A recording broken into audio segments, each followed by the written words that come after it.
Hello friends, welcome to our channel. Today we're going to take a look at another horrible case with you. The case of Jared Bridegan. Jared Bridegan was born in 1989 in Florida, to a modest family. He was the second of two sons, and he was very close to his older brother, Adam. His family was heavily involved with the Church of Jesus Christ of Saints. As Jared entered his teenage years, he met a girl named Mallory Bowden through the church. The two began a date relationship, with she considering Jared her first true love. However, their religious community discouraged living together before marriage, which caused Jared and Mallory to eventually separate. This occurred after Jared graduated from a high school in Florida in 2007. Then, he decided to pursue further education in another state. Jared moved to Utah for college, where he would meet his future first wife at a friend's birthday party. In 2009, Jared, then 20 years old, met Shauna Gardner, 22 years old, from a wealthy family. Shauna was a member of the Church of Jesus Christ of Latter-day Saints. She was born in 1987 to parents Sterling and Shelley Gardner, who co-founded Stampin' Up!, a major company that produces and sells craft items. By 2010, the family business, based in Salt Lake City, generated an annual revenue of $100 million. She has a sister named Sarah, who holds a managerial position in the family business. Growing up in a wealthy family, Shauna enjoyed luxury and a life of leisure. She didn't work as a chef, despite being trained in that profession. People described her as enthusiastic but also a bit indecisive. Initially, Jared wasn't overly interested in her.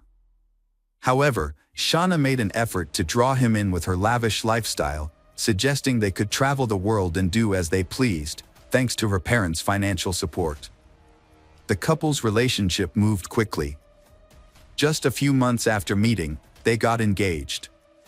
By early 2010, they had married in a lavish temple ceremony in Salt Lake City, Utah, the Shauna family covering all expenses. Their decision to marry quickly was influenced by their strong religious beliefs. After getting married, Shauna and Jared moved to Utah, where they bought a comfortable home, valued at around $1 million, with the help of the bride's parents. Each of them owned a Mercedes, despite Jared still being in school and Shauna not having a job. They took many luxurious trips around the world and often posted about their adventures, expensive buys, and hobbies on social media. Friends close to they said that Shauna's parents gave them about $10,000 each month for expenses and also let them use their accounts freely. Jared received a generous gift of $100,000 from his in-laws after completing his degree, which he used to start his own business. The following year, 2013, they welcomed a set of twins, a daughter named Abigail and a son named Liam.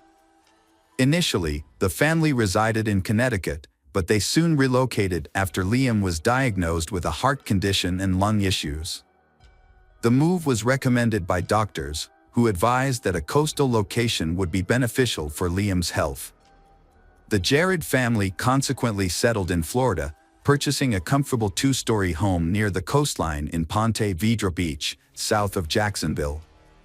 During this time, Shauna managed her social media blog, where she presented herself as a loving wife and caring mother. Jared and Shauna were a couple who took fitness seriously, often visiting the gym together. Noticing his wife's dedication, Jared decided to surprise her by hiring a personal trainer. However, soon after they relocated, the couple faced significant marital issues. Even so, they still choose to save face and pretend that everything is fine. Shauna's feelings about their religion began to shift. She lost interest and nearly stopped attending church services, while Jared still stands his ground. This difference in faith and devotion caused ongoing tension and arguments. Furthermore, Shauna's perception of Jared had also changed. She felt he had become lazy, gained weight, and lacked focus on starting his business. Jared completed online courses in programming and design. He then got a job at Microsoft, which helped him gain financial independence. Over time, he advanced to a senior manager position. However, his relationship with his wife began to deteriorate, and frequent arguments became a common occurrence in their home. The situation worsened when Jared discovered intimate conversations between his wife and her fitness trainer, causing him to suspect they were having an affair with each other. Although his wife denied this, the coach confirmed Jared's suspicions via phone call. Jared then contacted his friend, Meller Bowden, via email, lamenting that his wife had become distant from him and increasingly attached to her fitness trainer. Despite this, he expressed his desire to forgive her and work through their issues for the sake of their children. Unfortunately, their efforts to repair the relationship were unsuccessful. In 2015, after nearly 6 years of marriage, the couple began a contentious divorce, battling over shared assets and child custody. Jared publicly accused Shauna of being unfaithful, which she vehemently denied, claiming instead that the marriage had lost its love. In turn, she accused Jared of being cruel and behaving offensively. A dispute between Shauna and Jared led to disagreements over the division of assets and custody of their twin children. Shauna claimed that most of their possessions, including their home, cars, and bank account funds, were gifts or purchased by her parents. She believed Jared had no claim to these items because he had only recently started working after spending years on his education. Jared countered that he was entitled to at least half of their Florida home, citing his contributions over the years. Shauna and Jared also had intense disputes about the custody of their twins. Shauna accused Jared of manipulating the children against her when he was with them, coaching them on what to say about she and recording their statements to use as evidence in court. In response, Jared accused she of snooping on his private life by installing hidden cameras in their home, tapping his phone calls, and tracking his movements. Shauna sought sole custody of the children and sole ownership of their seaside home. She also accused Jared of attempting to withdraw from the children's trust funds for his own use. He retaliated by accusing of tax evasion and claiming that she received thousands of dollars in income working at the family company without paying taxes. By the end of 2015, the court had awarded Jared and Shauna joint custody of their children, but this decision did not bring an end to their disputes. Despite their divorce being finalized, they continued to engage in lengthy court battles for nearly 7 more years, leading to a tragic outcome.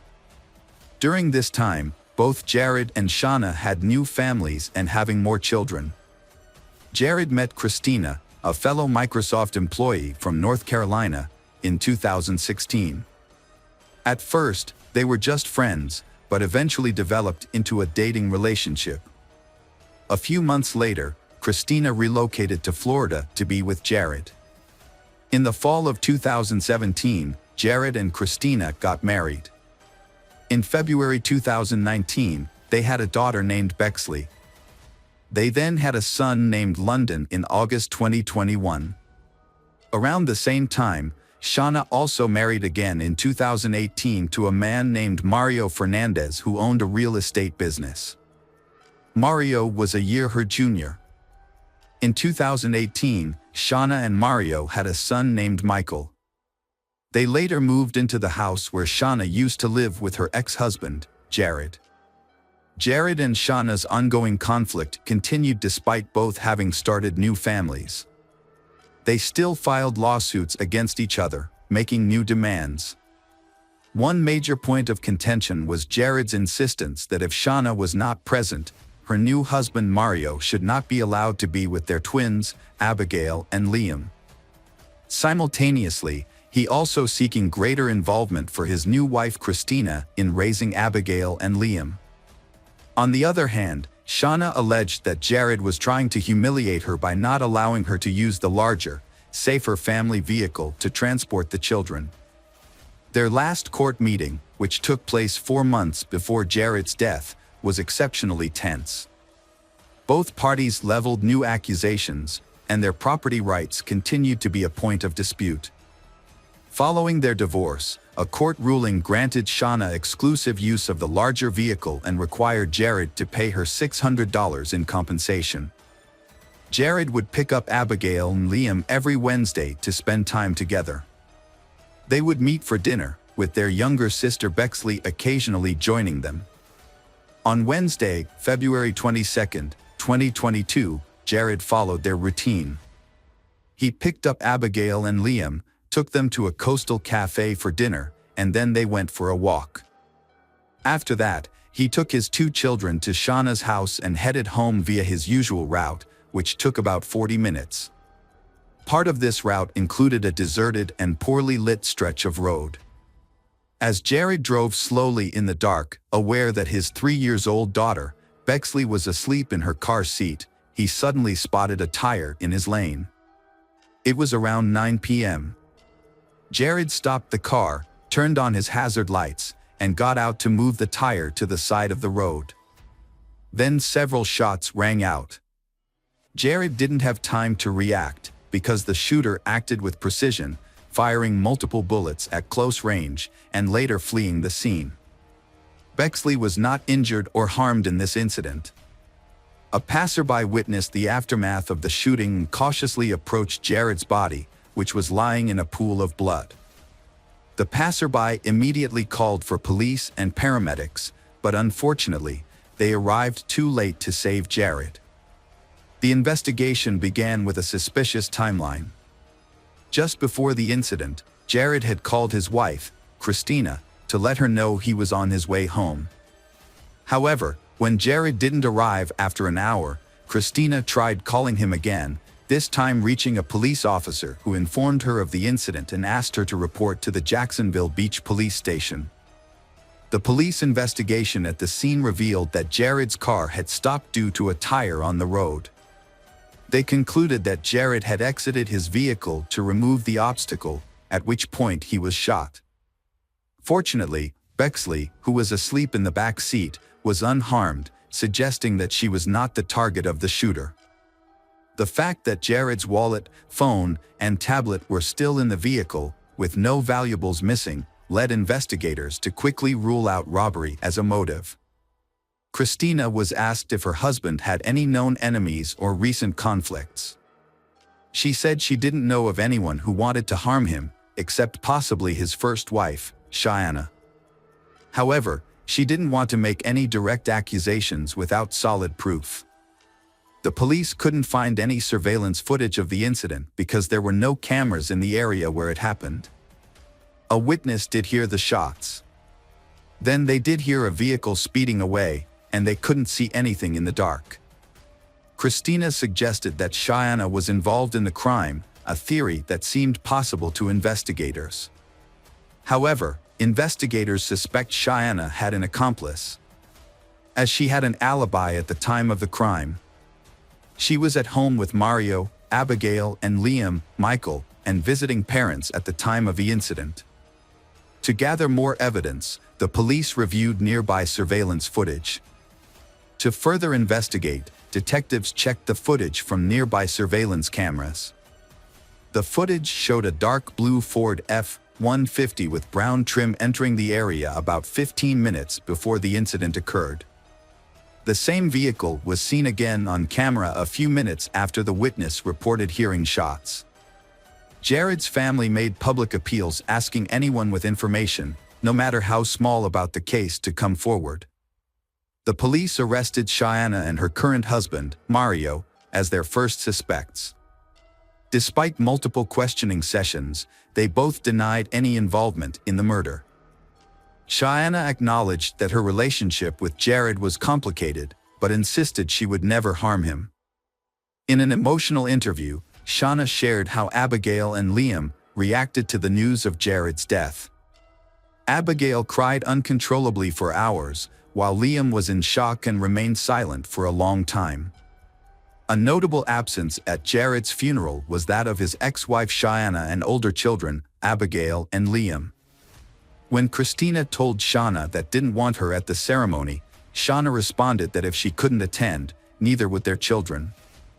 Almost a year after the murder, in January 2023, the first suspect was finally arrested. Before that, the police have remained silent on the progress of the investigation, only admitting that a lot of time and resources are needed. A new clue has been found when a dark blue Ford F-150, possibly related to the case, caused an accident and then fled in a crowded area. Fortunately, numerous cameras in the vicinity captured footage, allowing authorities to quickly identify the suspect. The vehicle was owned by 62-year-old Henry Tenen, an unemployed man with a history of convictions. Henry was subsequently charged with multiple offenses, including second-degree premeditated murder using a firearm, participating in a conspiracy to commit murder, and setting up an ambush to obstruct the victim. Jacksonville Beach Police Chief Jonathan Paul Smith and City Prosecutor Melissa Nelson held a press conference to announce the charges against Henry. During the conference, it was revealed that Henry was not the only one involved. In exchange for a lighter sentence, he had agreed to testify against his accomplices. However, their names were not disclosed to protect the integrity of the ongoing investigation. As the investigation continued, it was discovered that Henry with his friend had been living in a rental house owned by Mario. The police questioned Henry's housemate, but he did not have any valuable information about the case. Although he lived with Henry, the housemate had no personal relationship with the owner, Mario, only paying rent through a middleman, Henry. A thorough search of the house led to a significant discovery: a hidden pistol in Henry's room. Ballistic tests later confirmed that this pistol was the murder weapon, further implicating Henry in the crime. Mario Fernandez was arrested on March 16, 2023, after his accomplice, Henry, pleaded guilty and agreed to testify against him. Mario was charged with first-degree murder, conspiracy, and incitement to commit a serious crime. Rumors soon emerged that Shauna was the mastermind behind the murder. These allegations were supported by two key witnesses: her former lover, a fitness trainer, and a tattoo artist she regularly visited. The fitness trainer revealed that Shauna said that she really hates her ex-husband, Jared, and had wished for his death. The tattoo artist shared a similar account, stating that Shauna had complained about the ongoing legal battles with Jared and had inquired about potential ways to silence him permanently. Shauna initially made the inquiry in a joking manner, but she repeated it months later, showing her serious intent. Despite denying all allegations and initially stating her to cooperate with the investigation, but Shauna moved to Washington with her children a few months after Mario's arrest. On August 17, 2023, Shauna was arrested in her Washington apartment and was charged with first-degree murder, conspiracy, and incitement to commit a serious crime. She was extradited to Florida to stand trial alongside Mario and the other suspects. It is believed that Shauna's motives stem from her complicated relationship with Jared, as well as the desire to avoid sharing custody of their two children and the desire to have complete control over shared assets. The case is ongoing and charges are being pursued against everyone involved. Henry, an individual associated with the case, has pleaded guilty and is cooperating with the investigation in hopes of receiving a lighter sentence. Even so, he faces a minimum sentence of 15 years in prison, which would be life-altering given his advanced age. Mario Fernandez, Shauna's husband and a co-conspirator, has partially admitted his guilt, but refusing to testify against his wife. In contrast, Shauna denies all charges. However, prosecutors are asking for the death penalty or life imprisonment without parole for both Shauna Gardner and Mario Fernandez Saldana. Meanwhile, their three children are in the care of their maternal grandparents, Starling and Shelley Gardner, and their aunt, Sarah. Hello, crime enthusiasts. Are you ready for another chilling investigation? The case of Johnny Aberry. Johnny Aberry was born on August 26, 1983 in the small town of Bristol, Tennessee, USA. She is cheerful, friendly, has many friends, and often goes to parties. While in school, Jania was a member of the local cheerleading squad. After graduating from high school, she studied psychology and criminology at East Tennessee State University. While in college, she met Jason White, they became a couple, and they got engaged before graduating in late 2004. When Jania was 21, she decided to continue her studies to get a master's degree in psychology, so she temporarily moved to Knoxville. While studying, she worked part-time at a child education center and realized her passion for helping children. Her boyfriend, Jason, studied law in another state. Despite the distance, they kept in touch and planned their wedding. While in Knoxville, Jania stayed at a classmate Jason Amami's apartment. They had attended college together and moved to Knoxville together. They shared a 2-bedroom apartment, and Jania stayed until she found her own place. Jania had 2 part-time jobs, one at a jewelry store and one at a children's hospital. On the evening of Sunday, December 5th, after working at the store, Jania went to the mall to do some Christmas shopping.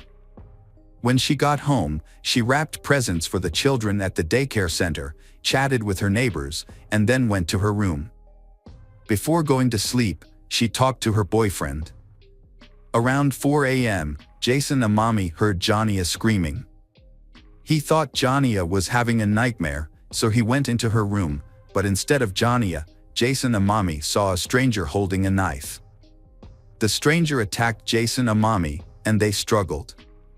He eventually pushed the attacker away and ran out of the apartment.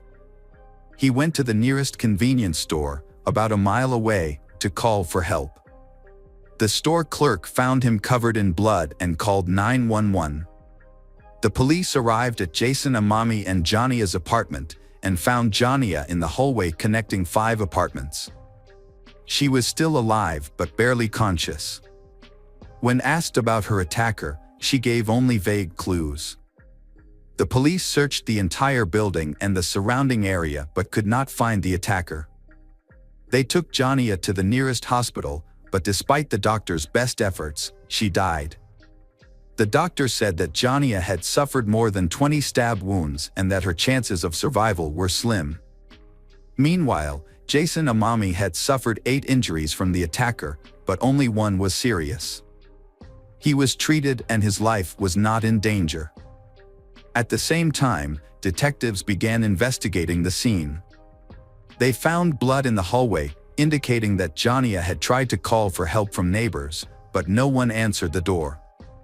Near Jania's room, they found the murder weapon, a kitchen knife owned by Jason Amami. The attacker used the knife with such force that it was bent and damaged. Police also found blood stains near the back door and on the stairs leading to the street. Since Jason Amami and Jania had left through the front door, detectives believe the killer escaped through the back door. In Jason Amami's room, they found another clue, partial footprints that the attacker may have left while stalking and attacking Jason Amami. Because of the brutality of Jania's death, police suspected a personal motive behind the crime. Initially, detectives investigated Jania's boyfriend, even though he lived about 1,000 miles away in Knoxville. However, all of his friends and family said that Jania and her boyfriend had a wonderful relationship and that he had no reason to commit such a brutal act. He learned of Jania's death when her mother called at 10 a.m. to tell him. He said he fainted when he heard the news and it took him a long time to regain consciousness. Unable to do anything, he asked his neighbors to help him book a plane ticket and prepare his luggage. Investigators looked closely at Jason White's alibi and realized that he could not have made it to Knoxville and back in the morning by himself. So they eliminated him as a suspect and turned their attention to Jania's neighbor. This neighbor did not have a solid alibi and had been in the apartment with Jania, raising suspicions that he could be the culprit. Jania's friends and family also suspected this neighbor.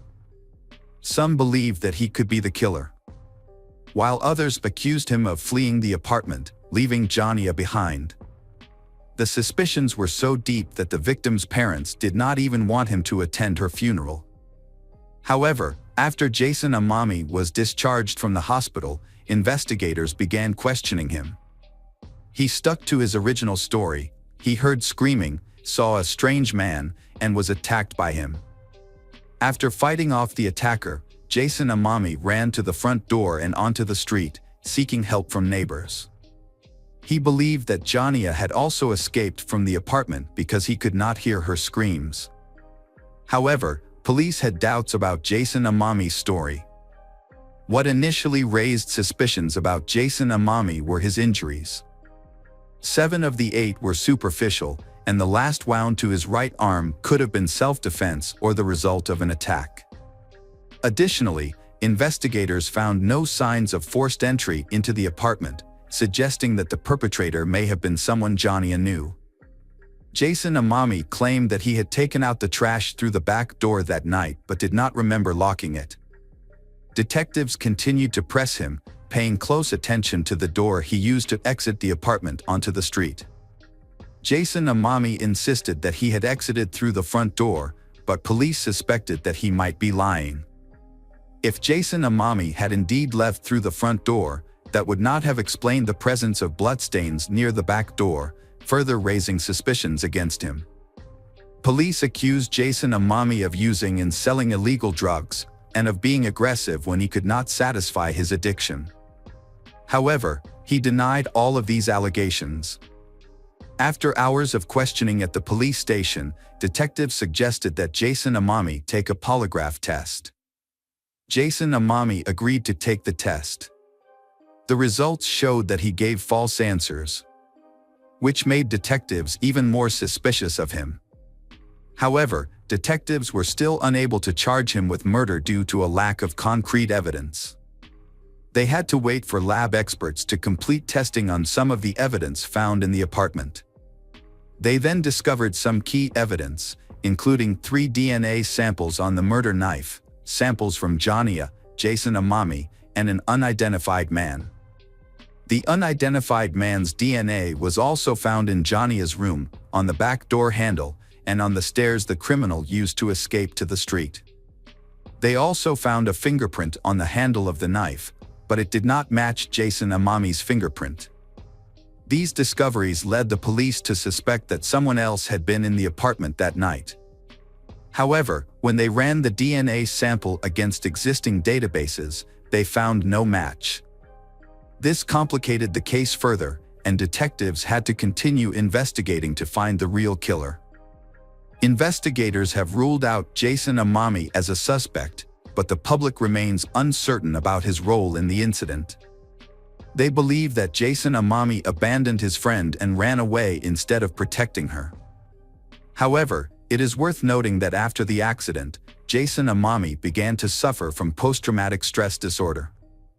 A key finding was later revealed: the polygraph operator had misinterpreted the test results, and there was no indication that Jason Amami was lying.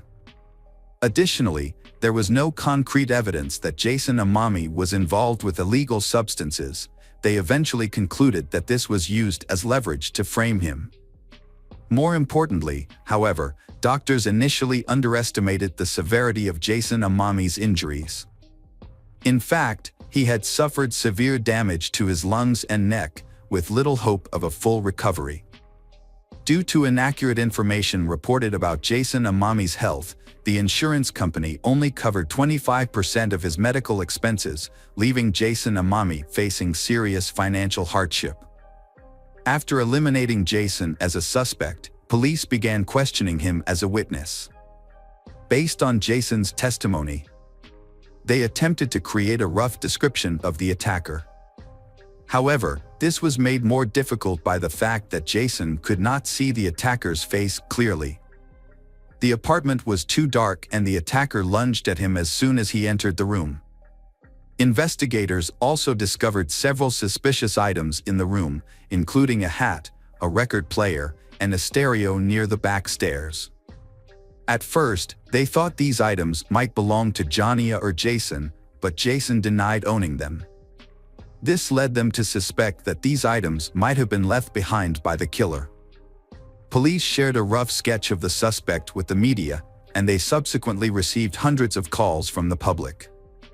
Many people reported individuals who matched the sketch, prompting detectives to pursue each of these leads.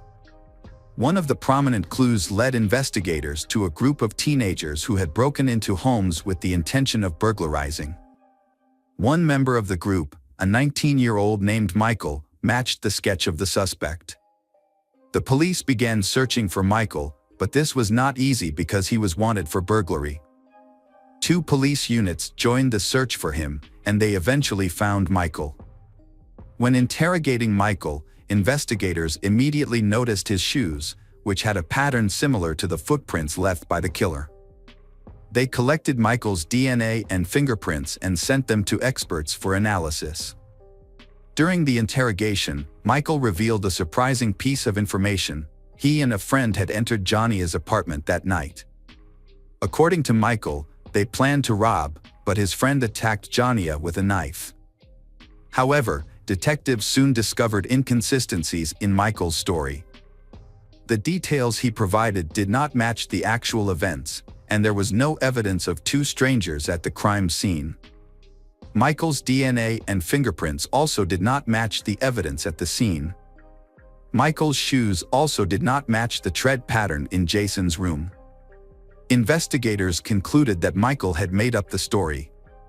This is not uncommon, as some people may falsely confess to crimes in order to seek attention or reward. Michael's motives remained unclear, but his story was completely untrue. Police subsequently interviewed more than 1,000 potential suspects and collected about 400 DNA samples, but none of them matched the evidence at the scene. Early in the murder investigation, authorities offered a reward for information leading to a solution to the case. The reward grew each month, and by December 2005, it had reached $60,000. The governor then added another $20,000 to bring the case to the attention of the public. Despite many clues, all were dead ends, and the case remained unsolved for many years. In 2007, Johnny's parents decided to take matters into their own hands by looking into changes in state law. They noticed that the killer's fingerprints and DNA did not appear in any databases, which raised suspicions about his brutality. They assumed that the killer had a criminal record, so they investigated Tennessee law. Through their investigation, they discovered that, according to Tennessee law, fingerprints and DNA samples could only be collected from convicted criminals. So Johnny's parents expressed their desire to change this law. They played a key role in drafting a new law that required fingerprints and DNA samples to be collected from all people arrested for violent crimes. After gaining support from the government, the law was passed in May 2007. 2 months later, a breakthrough occurred. Police arrested 22-year-old Taylor Lee Olson for violating the terms of his probation. Olson had a criminal record, including theft, check forgery, and auto theft, and had been arrested several times. Surprisingly, however, police had never collected his fingerprints or DNA. Olson lived with his girlfriend and newborn daughter, but he continued to commit crimes. 5 months earlier, police had begun investigating Olson for his suspected involvement in the murder of Johnny. However, they had not been able to analyze his DNA at the time. But after Olson was arrested for violating his probation, police decided to question him about the details of the Johnny case. Olson eventually confessed to his role in the murder and voluntarily provided a DNA sample. The DNA test showed that Olson's sample matched the one found in the victim's apartment. Additionally, Olson's fingerprints matched the fingerprints on the murder weapon. Olson claimed that he intended to steal Johnny's car that night and entered the apartment through the back door to look for the keys. When he entered Johnny's room, she woke up and began screaming. In a panic, Olson grabbed a kitchen knife and attacked her multiple times. Olson insisted that he had no intention of killing anyone and that the incident was an unfortunate accident. Investigators were suspicious of some of the details and suspected that Taylor had planned to kill Johnny in advance. They believed that he may have been following Johnny for some time, which was supported by Jania's friends reporting that someone was following her in a car at the time. Although there was no concrete evidence to prove this became more credible after Olsen was arrested. When Olsen's trial was scheduled to begin in mid-2008, he hired an attorney. His attorney advised him to withdraw his original confession, and Olsen gave a new account to investigators. According to this new account, Olsen claimed that he had entered Jania's apartment with his friend, Noah Cox. When Olsen entered Jania's room to get his car keys, Jania allegedly woke up, grabbed a knife, and stabbed Olsen multiple times. Olsen then fled through the back door while his friend entered Jania's room, disarmed Jania, and killed her. Taylor Olsen's new story raised suspicions among police. They found no fingerprints or DNA of others at the crime scene, leading them to believe that no one else was involved. Detectives waited for the trial to begin, but it never did. On March 28, 2008, Taylor Olsen committed suicide in his jail cell. Along with him, detectives found several suicide notes addressed to his family, Jania's relatives, and the police. In the letter to detectives, he accused his friend Noah Cox of being the real culprit and apologized to Jania's family and his family. However, detectives still believed that Olsen was responsible for the murders. They questioned Noah several times but found no evidence implicating him. Jania's parents were also skeptical of Olsen's final confession. They felt that if Olsen was truly innocent, he would not have committed suicide. Olsen had consistently maintained that he had entered the apartment alone for months after his initial confession. His sudden change in story to blame his friend raised further suspicions. Hello friends, welcome to our channel. Today we're going to take a look at another horrible case with you. The case of Yvonne Baldelli. Yvonne Baldelli was born on June 30, 1969, in a small town in Southern California. She was the youngest of 3 children born to Marjorie and James Fold, with 2 older siblings, Michael and Michelle. Yvonne was especially close to her sister Michelle from a young age. Tragedy struck when Yvonne was 13, with the loss of her mother after a long illness. Her father James remarried a year later to Lillian, who turned out to be a kind and caring stepmother.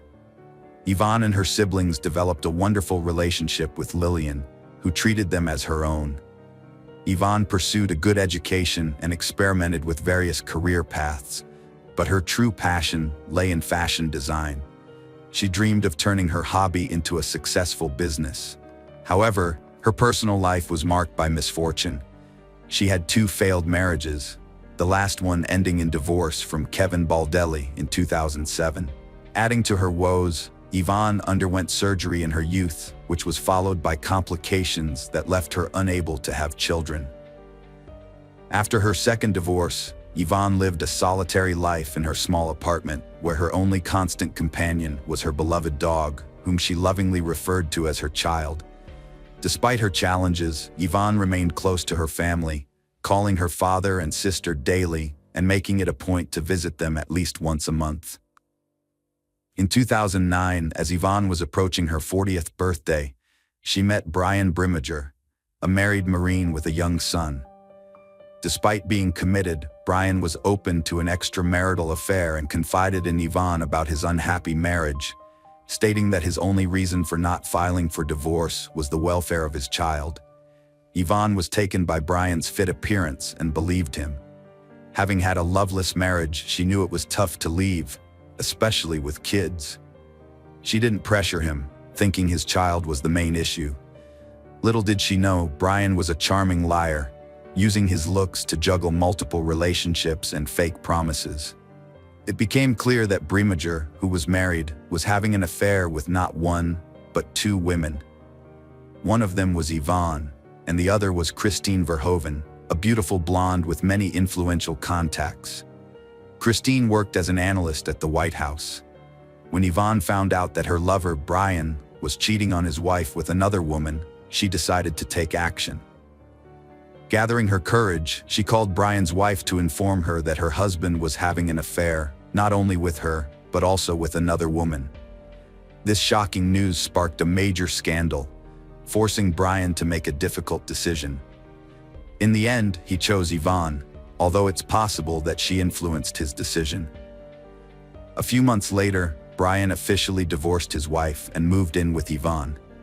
At the time, he was still serving in the Marines, but he had been thinking about ending his military career for a while. They seemed genuinely happy, but Yvonne's family remained skeptical of her new partner, questioning the sincerity of his feelings for her. In the summer of 2011, Brian started talking about making drastic changes to his life, including leaving the Marines, moving away from the city, and settling down on a tropical island. Yvonne shared his vision, supported him in everything, and was ready to follow him wherever he chose to go. She believed she had found the love of her life and adored him. By September, Yvonne decided to move to Panama's Carino Island, a tropical haven. Her dream was to open a boutique, creating custom outfits for tourists. In early September, Yvonne, Brian, and her dog flew to Panama, then took a ferry to Carino Island, renting an oceanfront house. The island's hot and humid climate attracted tourists, especially divers and surfers, year-round. Brian, a skilled guitar player since his teenage years, brought his instrument to the island with the intention of launching a music career, performing at various entertainment venues. Soon after settling in, he established connections with several local bar owners, and one of them offered him a gig. He would play in the evenings, entertaining the crowd, and as a token of appreciation, the audience would often buy him drinks, leading to a habit of heavy daily drinking. Yvonne's business, on the other hand, struggled to take off, with sluggish sales and meager profits. However, she persevered and found work at one of the bars. She also adopted a second dog, which she found on the island, and decided to keep. She maintained daily contact with her sister Michelle Valenzuela, sharing every detail, but her messages became increasingly brief and somber, causing concern among her family. Initially, the island seemed like a paradise to they. Yvonne had hoped that Brian would propose, and they would have a romantic beach wedding. However, as time passed, Brian showed no signs of rushing into marriage. Their relationship quickly began to deteriorate. In early December, Michelle became concerned when she stopped receiving messages from her sister Yvonne. Then, on December 14, 2011, Michelle received an unexpected call from Yvonne's boyfriend Brian. He asked when he could come by to pick up his SUV, which he had left in Michelle's garage before he and Yvonne had traveled to Panama. This call surprised Michelle because it meant Brian had returned to the US. But where was Yvonne? Why hadn't she come back or even reached out? Brian told Michelle that he had explained everything in an email he had sent a few days earlier. He also claimed that Yvonne had sent Michelle a message explaining the situation. Michelle checked her messages but found nothing. So, she turned to her email and discovered two unread messages, one from her sister Yvonne and one from Brian. Brian claimed in his message that Yvonne had left him for a new lover and moved to Costa Rica. However, a message supposedly from Yvonne stated that she had left him after discovering his infidelity and that another woman, Christine Verhoeven, had given birth to his child. This message also claimed that Yvonne had met someone new and gone to Costa Rica with him. It seemed believable at first, especially since Yvonne was unable to have children, and news of her partner's infidelity could have been devastating. However, Yvonne was not one to act impulsively, and it was unusual that she hadn't contacted her sister to discuss her situation. The tone of the message from Yvonne also raised suspicions as it didn't sound like her previous communications. Michelle suggested filing a missing persons report for Yvonne, but Brian was hesitant, claiming she was fine and capable of taking care of herself. He insisted she would come home on her own, but his nervousness and quick departure after picking up his vehicle raised suspicions. Shortly after, a message from Yvonne's phone arrived, stating she would return home in January for their father's birthday. This brought Michelle some relief, and she decided to wait, hoping Yvonne would come back as planned. By mid-January, Yvonne remained missing and hadn't reached out. Meanwhile, Michelle was stunned to learn that Brian had unexpectedly married Christine Verhoeven shortly before the new year began. What made this even more surprising was that he had only parted ways with his previous girlfriend a few weeks earlier. Michelle's concern for her sister's safety prompted her to report Yvonne missing to the police, as she suspected Yvonne hadn't actually gone to Costa Rica. An official inquiry to Panama confirmed her fears, verifying that Yvonne Baldelli had not left the country. Michelle's cousin, a programmer, helped trace the IP address of the emails supposedly sent by Yvonne from Costa Rica in December. The investigation revealed that the emails were actually sent from Dana Point, California, where Brian was located. The same IP address was used for an email sent by Brian himself. As the situation grew increasingly alarming, Michelle quickly informed the police of her discovery. Valenzuela then reached out to the FBI and the State Department, sharing her suspicions that Brian had harmed her sister in Panama, and continued to send messages from her phone and email, impersonating her for about a month. Although there wasn't enough concrete evidence to arrest Brian at the time, law enforcement interviewed him and continued gathering proof of his guilt.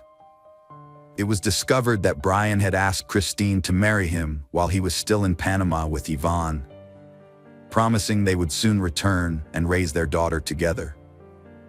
However, Christine was not aware that her child's father had gone to the island with another woman, as he had told her he was there on a business trip. 2 months after Yvonne's disappearance, her sister and niece conducted their own investigation and flew to Panama, where they sought the help of Don Winter, a former U.S. intelligence officer turned investigator who specialized in finding missing U.S. citizens. They shared the story of Yvonne's disappearance and the version of events Brian had given. After listening to them, Winter immediately expressed his concern that the chances of Yvonne being alive were low. With his extensive experience in such investigations and using his connections, Winter decided to pressure the Panamanian government and publicize the case, turning Yvonne's disappearance into international news. A press conference was also organized, which included Yvonne's family members. After arriving in Panama, Yvonne's father, stepmother, brother, and several other relatives and close friends joined the search for Brian Baldelli and assisted in the investigation. Together, they thoroughly searched the tropical island of Carino, but found no trace of him. The dense undergrowth and swampy marshes, which were home to a wide variety of wildlife, hindered their search efforts. The family also questioned the island's residents about their knowledge of Brian and Yvonne and what they could reveal about the couple's behavior. It became clear that Brian and Yvonne had been drinking excessively and frequently got into loud public arguments, disregarding those around them. Almost daily, they were seen in bars, drinking and arguing. Moreover, people began to notice bruises and scratches on Yvonne's face and body, and she rarely removed her sunglasses, seemingly to conceal the bruises under her eyes. The landlord of the house they rented confirmed that neighbors regularly complained about the noise, screams, and cursing coming from their residents. Meanwhile, FBI agents brought in a specialized team of divers to search the waters surrounding the island for potential evidence or remains of the missing woman. Unfortunately, these searches also yielded no results. From the start, Brian was the main suspect in the case, but there was no solid evidence to charge him with. He repeatedly denied any involvement, sticking to the same story that his ex-partner Yvonne had run off with another man.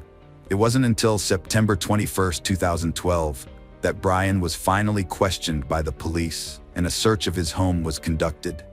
At that time, his wife Christine was at work and Brian was unemployed, staying at home to take care of their child and enjoying his favorite hobby, playing golf. Brian claimed Yvonne left him after discovering his child with another woman, but became anxious when police found Yvonne's laptop on his table. The laptop had messages sent after she supposedly left, including a photo of Yvonne with a bruise and a conversation between Brian and his mistress about their secret affair. The search history showed queries about cleaning blood stains and removing blood from a mattress. These pieces of evidence were significant but circumstantial, as neither Aon's body nor a mattress with bloodstains was found. The fact that Brian had been sending messages pretending to be Aon didn't definitively prove his guilt. However, a discovery by Don Winter shed more light on the case. Before leaving Panama, Brimegar had sold a machete he owned to a buyer online. During their conversation, he jokingly said he had used the weapon once to finish off a stripper. Although the machete was seized for examination, it didn't initially yield any conclusive evidence. The long-awaited arrest was still pending. Meanwhile, the police had overlooked a crucial detail: Yvonne's bank card, which Brian used after her disappearance to make it seem like she was still alive. Before returning to the US, Brian went to Costa Rica and used the missing woman's card a few times, creating the illusion that she had fled there. He paid for his tickets in cash and withdrew money from different locations in San Jose, eventually draining the card before discarding it. However, Brian didn't realize that he was caught on surveillance cameras at the ATMs.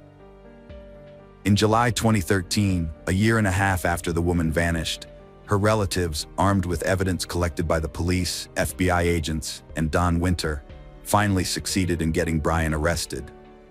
At first, he was held on charges of lying and obstructing the investigation, as there wasn't enough evidence to charge him with anything more serious at that time. By then, Christine had given birth to a second son just a week before his arrest, making Brian a father for the second time. The authorities tried to have an open conversation with the suspect, offering him the opportunity to admit to the crime and reveal the location of Yvonne's body. However, Brian consistently denied any involvement. His lawyer also claimed that since there was no body or direct evidence linking Brian to Yvonne's disappearance, there was no proof of his guilt. In the swamp on the island of Quinero, a worker stumbled upon a gruesome discovery just 2 months after Brian's arrest. While taking a shortcut through the underbrush, the worker spotted an army backpack partially submerged in the water. Curious about what might be inside, the worker opened the bag, only to be met with horror at the sight of a human skull. The worker immediately notified the police, who responded and took the backpack into custody for further examination. Inside, they found fragments of a human body, as well as the remains of 2 small dogs. The remains had been deliberately dismembered, placed in the bag, and discarded in a remote area, likely intended to never be found. DNA testing later confirmed that the human remains belonged to Yvonne. However, many of her limbs were missing. Further examination by pathologists revealed that Yvonne had suffered a brutal beating before her death, including a broken nose, cheekbone, and several missing teeth. When the unique chop marks on the victim's bones were matched to the machete's blade, it confirmed that the body had been dismembered with this weapon, as each blade has a distinct signature, similar to human fingerprints. With this evidence, Brian was formally charged with murder, dismemberment, and concealing a crime. In 2014, Michelle Valenzuela got a cancer diagnosis, and after 6 months of intense treatment, realized it was futile. She dedicated her last months to seeking justice for her sister, testifying against Brian and submitting evidence to the court despite her weakening health. Brian assaulted Yvonne in a drunken rage after she discovered his affair, stabbing her to death. He then dismembered her body, killing her dogs, and hid the parts in a backpack in a swamp. Brian fabricated a story about Yvonne leaving him, gaining sympathy from locals, and even found a new girlfriend. However, during the trial, his girlfriend testified against him, and he was forced to admit his guilt, claiming self-defense despite evidence showing he was fully aware of his actions. In the spring of 2016, Brian was convicted of manslaughter and sentenced to 26 years in prison, with eligibility for parole in 2035. At sentencing, credit was given for his prior service in the Marines, which spared him from a life sentence. Meanwhile, Brian's wife, Christine Verhoeven, maintained her husband's innocence and pledged to stand by him no matter what. Hello friends, welcome to our channel. Today we're going to take a look at another horrible case with you. The case of Wong Nan. Wang Nan, born in 1987 in Nanjing, China, a major city and former capital, Wang Nan grew up in a relatively affluent family. Her parents provided her with the best possible education and encouraged her to develop her talents. After completing her secondary education, Wang Nan enrolled in a prestigious university, where she studied business and finance, and also learned several foreign languages. Upon graduation, she landed a job at a large travel agency, where she quickly proved herself to be a valuable, responsible, and motivated employee. Her career advanced rapidly, and she was soon sent to Thailand to head a new branch and oversee its development. Wang Nan worked as a top manager for several years before deciding to leave the agency to start her own business. She opened a Chinese restaurant in Bangkok, which she managed successfully, and it eventually grew into a small but popular chain. Wang Nan was a thriving young entrepreneur who had devoted her life to her career. With her constant business engagements, she barely had time for socializing or dating, and her loneliness became a normal part of her life. At almost 30 years old, Wang Nan was well established in Thailand, having lived there for a while and become proficient in the language. However, she strived for further improvement, taking additional courses to learn Thai at a training center. There, she met a young man named Yu Xiaodong, who initially stared at her before introducing himself in his native language.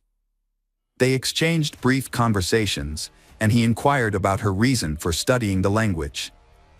Wang Nan replied that it was for business purposes, and Yu Xiaodong proposed exchanging business cards to potentially meet up Sunday. Although Wang Nan was not interested in continuing the conversation, she still politely gave him her business card.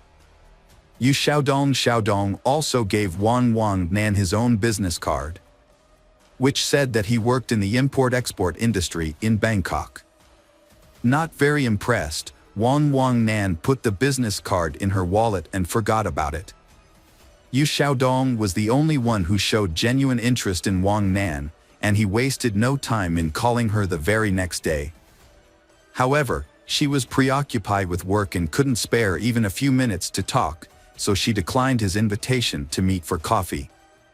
A few days later, Yu Xiaodong asked her out again, but Wang Nan turned him down once more, citing her busy schedule and preparations for an upcoming business conference where she hoped to expand her professional network. Undeterred, Yu Xiaodong showed up at the conference with a stunning bouquet of flowers and waited for Wang Nan to become available. When she was free, he approached her and asked her out once more. This time, Wang Nan was charmed by his persistence, which was a new experience for her. No one had ever pursued her so relentlessly before, so she agreed to meet him for dinner.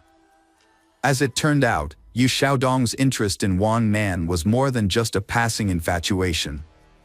He was completely smitten.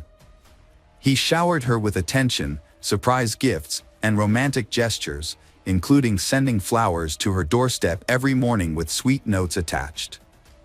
He also called her at least twice a day to wish her good morning and good night. Wang Nan had mixed emotions about the situation. While she was irritated by Yu Xiaodong's all-consuming infatuation, she was also flattered that someone was making such an effort to win her heart. As a result, she found herself unexpectedly entering into a romantic relationship. Yu Xiaodong went out of his way to woo her, not only romantically but also by trying to be perfect in every aspect of their relationship. He shared her interests and opinions, learned to cook her favorite meals, and planned exciting activities for them to enjoy together. He was also eager to help her with her work and household chores at a moment's notice. Wang Nan was over the moon with happiness, feeling as though she was living in a fairy tale. Yu Xiaodong's behavior, however, was moving at a breakneck pace. Despite having only been together for a few months, he was already making plans for their wedding and discussing potential names for their future children. This made Wang Nan uncomfortable, but Yu Xiaodong would counter by pointing out that they were both in their 30s and that it was time for them to start thinking about building a family. That night, Yu Xiaodong wrote a heartfelt letter to Wang Nan, expressing his deep affection and commitment to being a good husband and father. The next morning, he arrived at her doorstep with a bouquet of flowers, reiterating his seriousness about marrying her. Wang Nan jokingly mentioned that the courthouse wouldn't open for another hour and a half, but Yu Xiaodong suggested they go there immediately. To her surprise, the courthouse was open, and the officer responsible for registering marriages was already at his desk, ready to formalize their union. Yu Xiaodong had secretly arranged for a hasty marriage ceremony to take place early in the morning. The whole event was unusual and lacking in formality.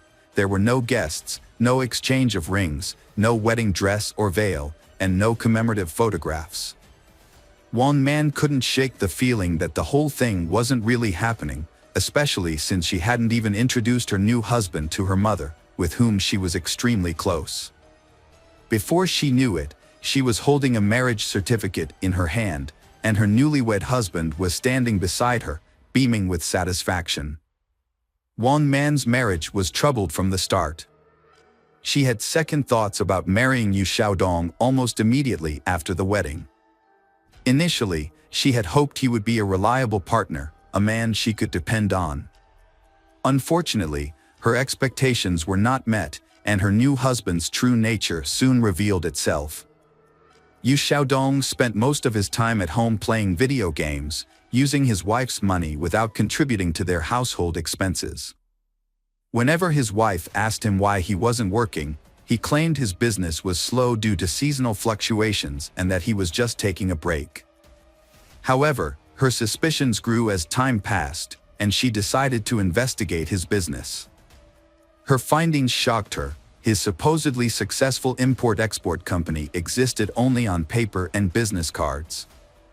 One man was horrified, realizing too late that she should have had a prenuptial agreement. Now, her husband could freely spend her earnings, and if they divorced, he would claim her assets. During a tense conversation, Yu Xiaodong broke down in tears, promising to turn his life around and find a good job. However, it soon became apparent that he had no intention of looking for work and was content to rely on his wife's support.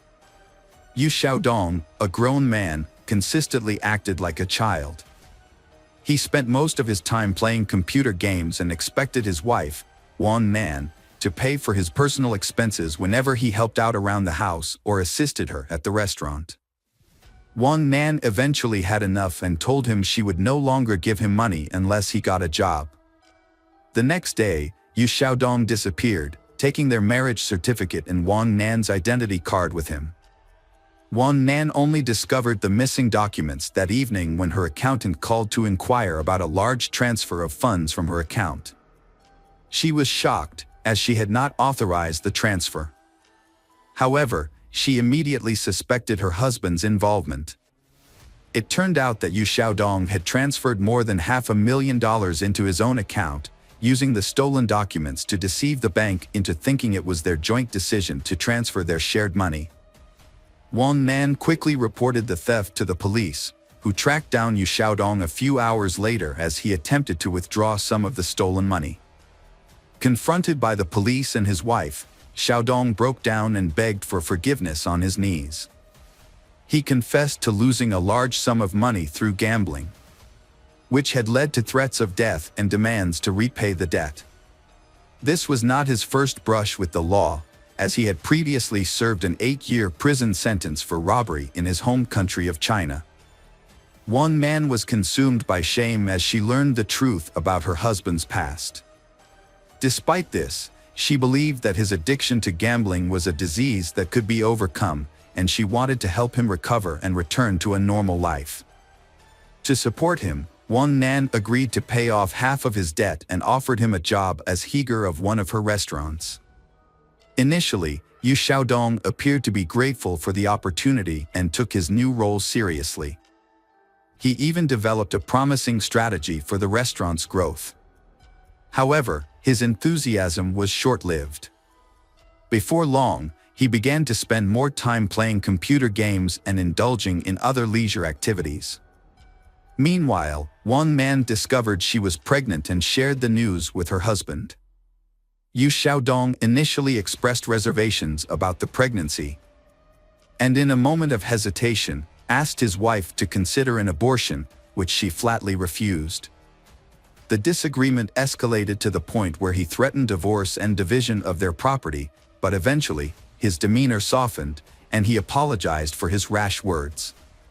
Yu Xiaodong later admitted that his outburst was driven by emotional anxiety, but ultimately, he was happy about the impending arrival of their child. However, things took a dramatic turn 2 months later. During a fateful trip, Yu Xiaodong suggested that his wife purchase life insurance, citing the pregnancy as a reason to safeguard her well-being and that of their unborn child in the event of any unforeseen circumstances. This seemingly caring gesture came after a period of harmony in their marriage, where he had been attentive, supportive, and diligent in his role as a husband and expectant father. Wang Nan quickly agreed to her husband's suggestion and even wondered why she hadn't thought of it herself. They purchased insurance the very next day. A couple of weeks later, Yu Xiaodong proposed a vacation to help them relax and unwind. Wang Nan was initially hesitant, but her husband was insistent. He pointed out that they had never had a honeymoon and that traveling with a baby would be difficult in the coming years. He also felt that they needed a break to clear their minds of the stress and negativity they had been experiencing. Wang Man was eventually won over by her husband's arguments and agreed to the trip. He took charge of planning the entire vacation, choosing the destination, booking the hotel, and organizing activities that would be enjoyable and educational, yet not too strenuous for Wang Nan's pregnant state. Wang Man was happy to leave the planning to her husband and was pleased to see how much effort he was putting into making their vacation special. On June 7th, they visited the park for the first time and spent most of the day exploring its many beautiful sights and lookouts. However, as the summer evening wore on, the park became increasingly crowded, with tourists everywhere. As the sun began to set, Wang Nan noticed that her husband, Yu Xiaodong, was growing angry and nervous. When she asked him what was wrong, he explained that the crowds were ruining their chance to enjoy a romantic sunset in peace. Despite his initial frustration, Yu Xiaodong tried to make the most of the situation, suggesting that they could still have a romantic moment as the sun set. As the park began to clear out, he climbed the fence of the observation deck and called out to his wife, Wang Nan, to join him, promising her an incredible view. However, Wang declined, citing the darkness and potential danger. Yu Xiaodong became angry but eventually returned to his wife, suggesting that they should come back to the park another time to watch the sunrise together. The Wang Nan and Yu Xiaodong returned to their hotel late on Saturday night, so they decided to sleep in and head back to the reserve early on Sunday morning. As planned, they woke up at 3 a.m. on June 9th and left for the national park while it was still dark outside. Their goal was to catch the first rays of the rising sun. When they arrived, they found the park nearly empty, with hardly any other visitors. They watched the sunrise together on an observation deck. Then, Yu Xiaodong encouraged his wife, Wang Nan, to join him at the cliff's edge to see some ancient rock paintings. Initially hesitant, Wang Nan trusted her husband's assurance that he would help her climb down and back up safely. As they took in the breathtaking view, Yu Xiaodong suddenly asked Wang Nan if she regretted anything in life. She replied that she did not. However, in a shocking turn of events, Yu Xiaodong's demeanor changed. He touched his wife's hair, kissed her cheek, whispered "die" in her ear, and then pushed her off the cliff. To avoid detection, he checked their surroundings to make sure no one had witnessed the incident. Looking down, he couldn't see where Wang Nan had fallen, and the silence indicated that there were no witnesses below. Yu Xiaodong calmly walked towards the park exit, planning to report the incident after his wife was surely dead. However, hikers who had wandered off the trail spotted Wang Nan's body on the rocks and immediately called for rescue, reporting the incident. As Yu Xiaodong was leaving the reserve, several emergency vehicles sped past him, sirens blaring.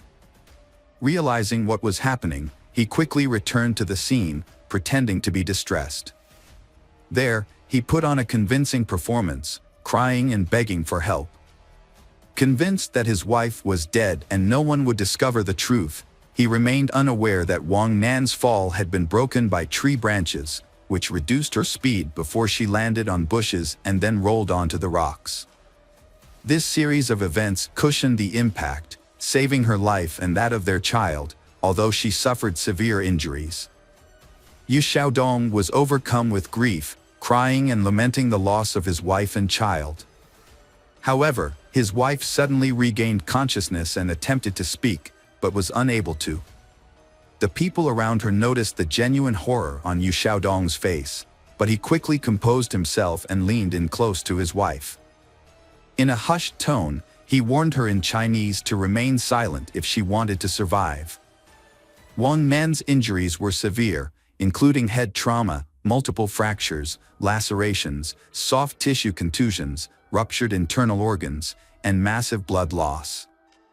Her spine was also severely damaged, leaving doctors concerned that even if she survived, she would likely be paralyzed and never walk again. Wang Nan spent several days in a coma, connected to life support machines, during which time her husband remained by her side constantly. However, despite his devoted appearance, Yu Xiaodong's intentions were sinister.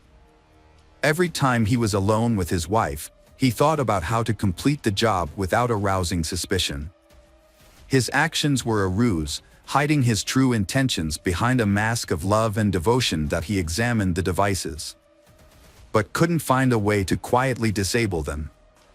Wang Nan slowly regained consciousness.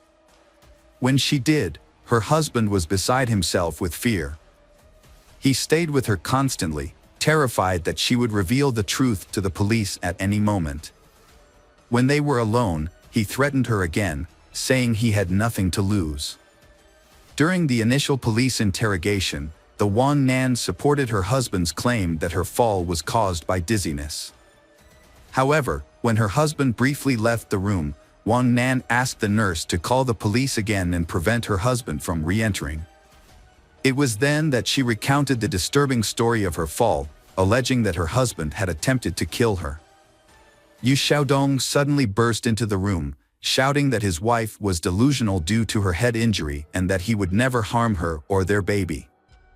His explanation was not believable, and he was arrested on the same day. At the hospital, he was charged with multiple crimes, including attempted murder and intimidation after her husband was taken into custody and sent to jail to await trial. Wang Nan finally felt a sense of relief. Although she still had a long and difficult recovery ahead of her, she now felt safe. Wang Nan initially held on to hope that her pregnancy could be saved, despite the severe fall. However, her medical team advised her to terminate the pregnancy due to the large amounts of painkillers and antibiotics she was receiving, as well as the multiple surgeries she underwent under general anesthesia.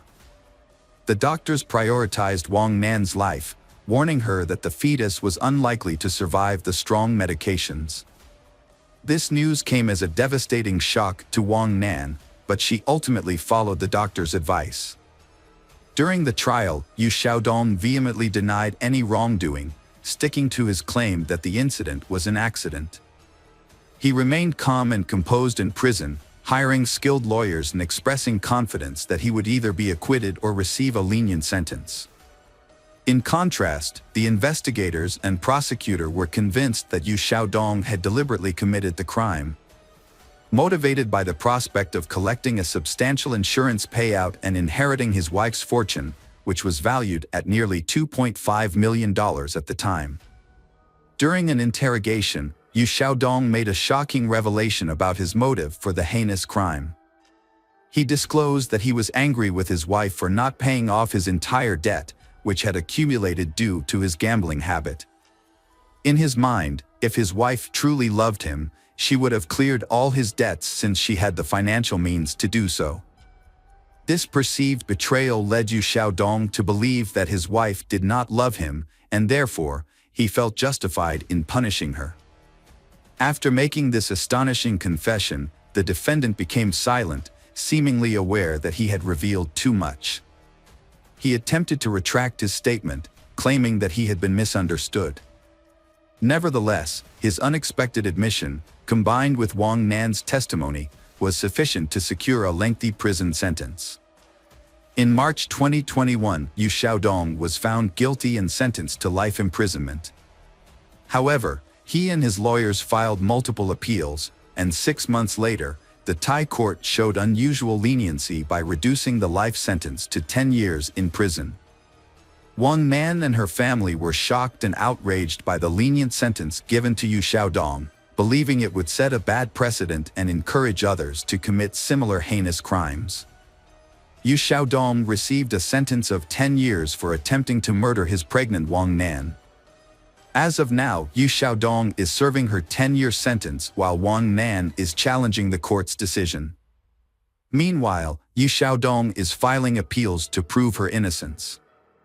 Wang Nan has successfully restarted her business in 2023 and also established an organization that provides support to women who have been affected by domestic violence.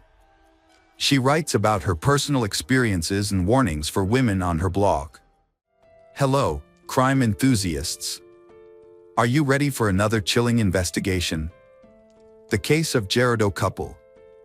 Jenner Gerardo was born December 19, 1970, in the city of Fort Wayne, Allen County, Indiana, USA.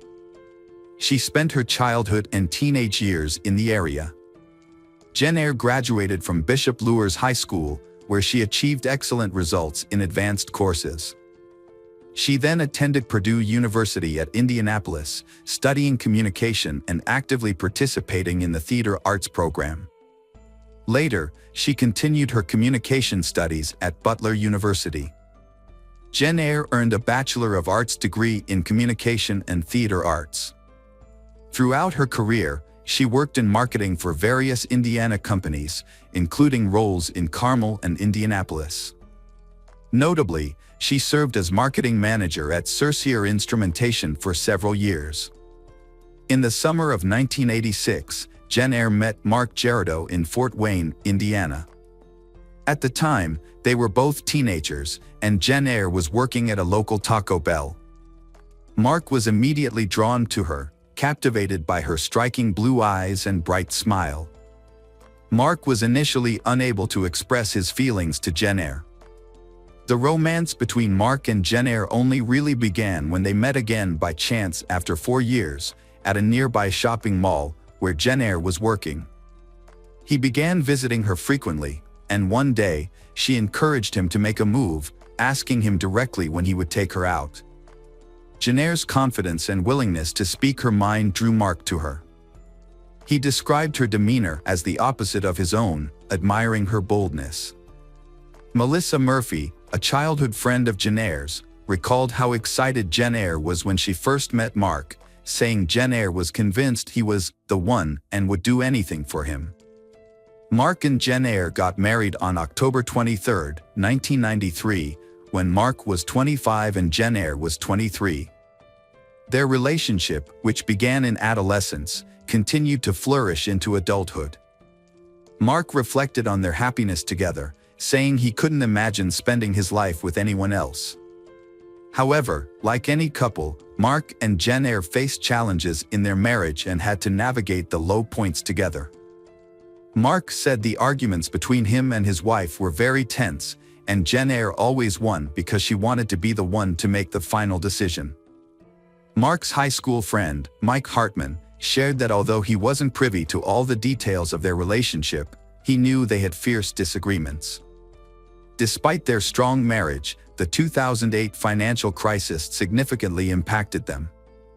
Mark later mentioned that it changed everything, and money became a major source of stress and arguments. In November 2011, they relocated to Greenville, South Carolina, where they found new marketing jobs. Exploring the state's beautiful landscapes brought them closer together, and their marriage experienced a renewal. However, their renewed life came to a halt in 2017. Jenner lost her job, leaving her struggling to find a new one, and she was no longer the strong, confident woman she once was.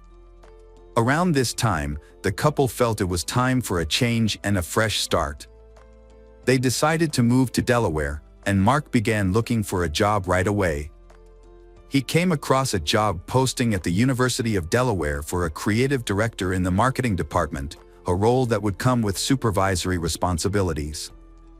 Mark emailed his application and quickly received a response from a woman 15 years his junior, who would be his supervisor if he got the job.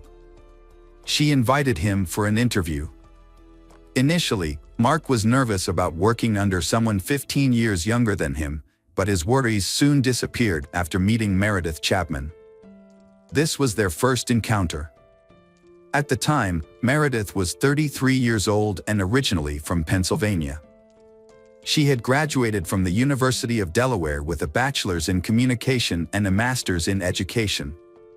She was married to Luke, a former New York City councilman, and they lived in Fairfield Crest, Delaware, with their dog Indy.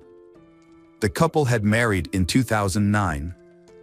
During his interview, Mark was immediately drawn to Meredith's beauty and intelligence.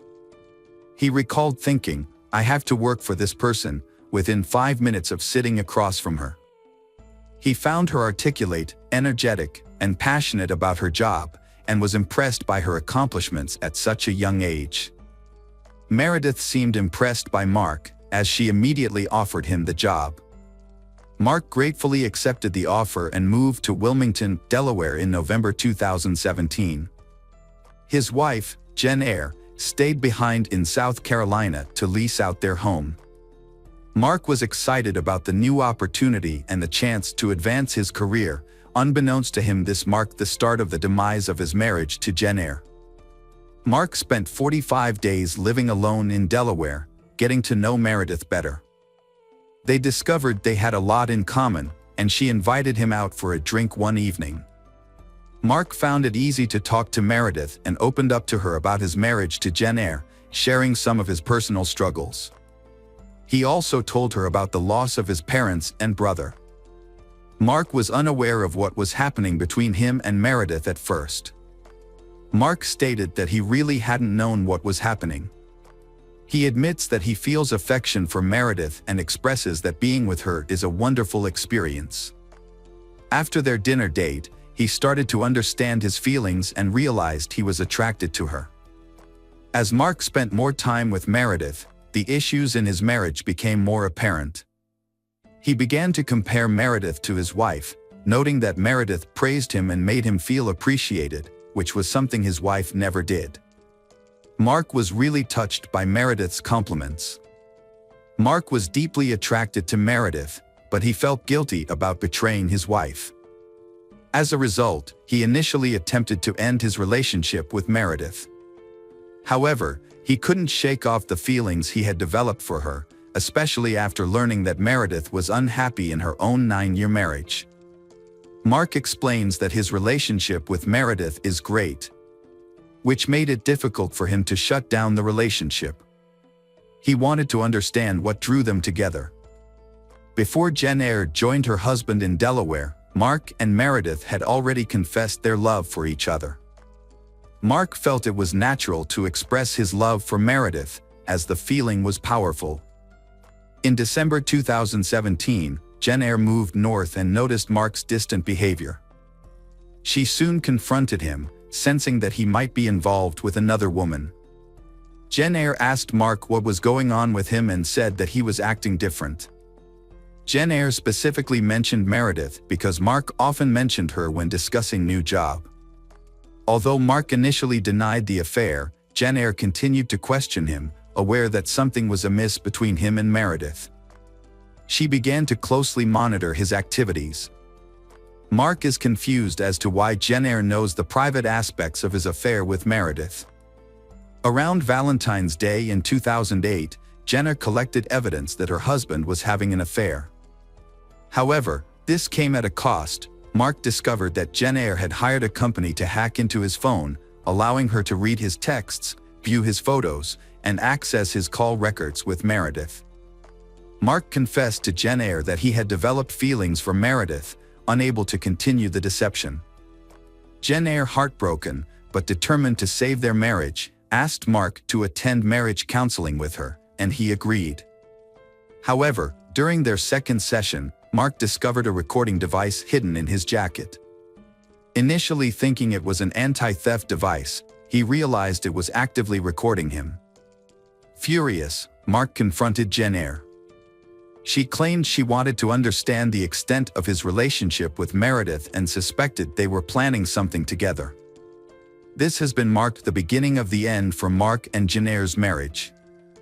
Mark eventually told Jen Eyre that he intended to file for divorce in May 2018, once he had met the residency requirements in Delaware and could leave their shared home. During this period, Meredith Chapman's life was on an upward trajectory. She had landed a new role as assistant vice president at Villanova University in Pennsylvania and relocated to Radnor Township. Meanwhile, her marriage was coming to an end, paving the way for her to pursue a relationship with Mark. As Meredith and Mark's relationship deepened, Jen Eyre, was Mark's wife at that time, began consulting with divorce coach Sheila Brennan. Jen Eyre was struggling with feelings of bitterness and anger, stemming from being replaced by a younger woman. Her concerns were compounded by financial uncertainty, having moved north without securing a new job. Jen Eyre's situation continued to deteriorate, ultimately taking a toll on her mental health. Mark noticed her distress and suggested that she see a psychiatrist for professional help. He also encouraged her to reach out to family and friends, as she had mentioned suicidal thoughts and even threatened to jump out of a window. Mark stated that Jen Eyre appeared to have come to terms with their upcoming divorce. She walked up to him with a list of things she wanted him to do in the weeks before he officially moved out. Her requests included activities such as going on hikes, having dinner together, and generally spending quality time as a couple. Mark agreed to fulfill her requests, thinking it would help Jen Eyre be in a better emotional state. During this time, Jen Eyre appeared to be acting normally, although she would occasionally become emotional and break down in tears. Over the next few weeks, Jen Eyre started posting on the app Nextdoor. She was looking for recommendations for a good marriage counselor who could help couples that were close to getting a divorce. In her post, Jen Eyre specified that they needed a counselor with extensive education and experience in handling complex issues such as infidelity, depression, traumatic experiences, and child-parent dynamics. However, unbeknownst to Mark, Jen Eyre had secretly been planning her revenge. On the night of April 23, 2018, Mark and his wife Jen Eyre were scheduled to meet at a restaurant to discuss their divorce agreement. However, Jen Eyre sent Mark a series of messages, first saying she was running late, then telling him to go home as she wouldn't make it to the. Mark got up to leave, but minutes later, he received a disturbing picture from Jen Eyre, an image of trash with a condom in the middle. This led him to believe Jen Eyre was rummaging through Meredith's trash can outside her home. More text messages followed, including one that said he had ruined co-life. Jen Eyre's next messages were even more ominous, saying she hoped he never found happiness and she had said goodbye to Mark. Alarmed and fearing for Meredith's safety, Mark tried to contact Meredith multiple times, but all his calls and texts went unanswered. Worried about a confrontation between Jen Eyre and Meredith, Mark rushed to Meredith's house. What he found was far more horrific than he had anticipated. Upon arrival, he discovered Meredith lying face down on her kitchen floor. Around her head was a pool of blood. Nearby, he also found Jen Eyre's lifeless body on the floor. Mark shouted in shock and ran to Meredith. He said, "Baby, oh baby, what have you done?" Meredith had excitedly posted on her Instagram about her new job at Villanova less than 2 hours before she died, expressing her excitement. According to Meredith's 5:42 p.m. post, after just 1 week on the job, she's already earned the love of fans at NOA Nation. Later that evening, she arrived at her home on Lowry Lane in Radnor Township, parked her Audi in the driveway, opened the door, and walked inside, unaware that Jen Eyre had broken in and was hiding, waiting to attack her. When Mark got there, Tim, one of Meredith's neighbors, was present. He mentioned that he heard a commotion and went out to see what happened. Mark asked him to call 911. Sergeant Christopher Four of the Radnor Township Police Department said the call made his heart sink. Sergeant Christopher said they don't usually get calls like this. When they arrived, the scene was chaotic with a lot of police present. Mark, who appeared out of breath according to Christopher, was put in an ambulance before being taken to the police station as a suspect. After questioning Mark and discovering that the gun used in the two deaths was under Jennair's body, the police concluded that Jennair had broken into Meredith's home, killed her, and then committed suicide. The police received a tip from witness, who claimed to see a woman in a trench coat, hat, sunglasses, and possibly a wig watching the house with binoculars. They also found a set of car keys at the crime scene that were traced to a Cadillac rented by Jennair. Mark was surprised to learn about the Cadillac. He said he learned most of this from the police and the news. Jennair had rented the car 2 weeks before the incident, and it was parked just outside their apartment.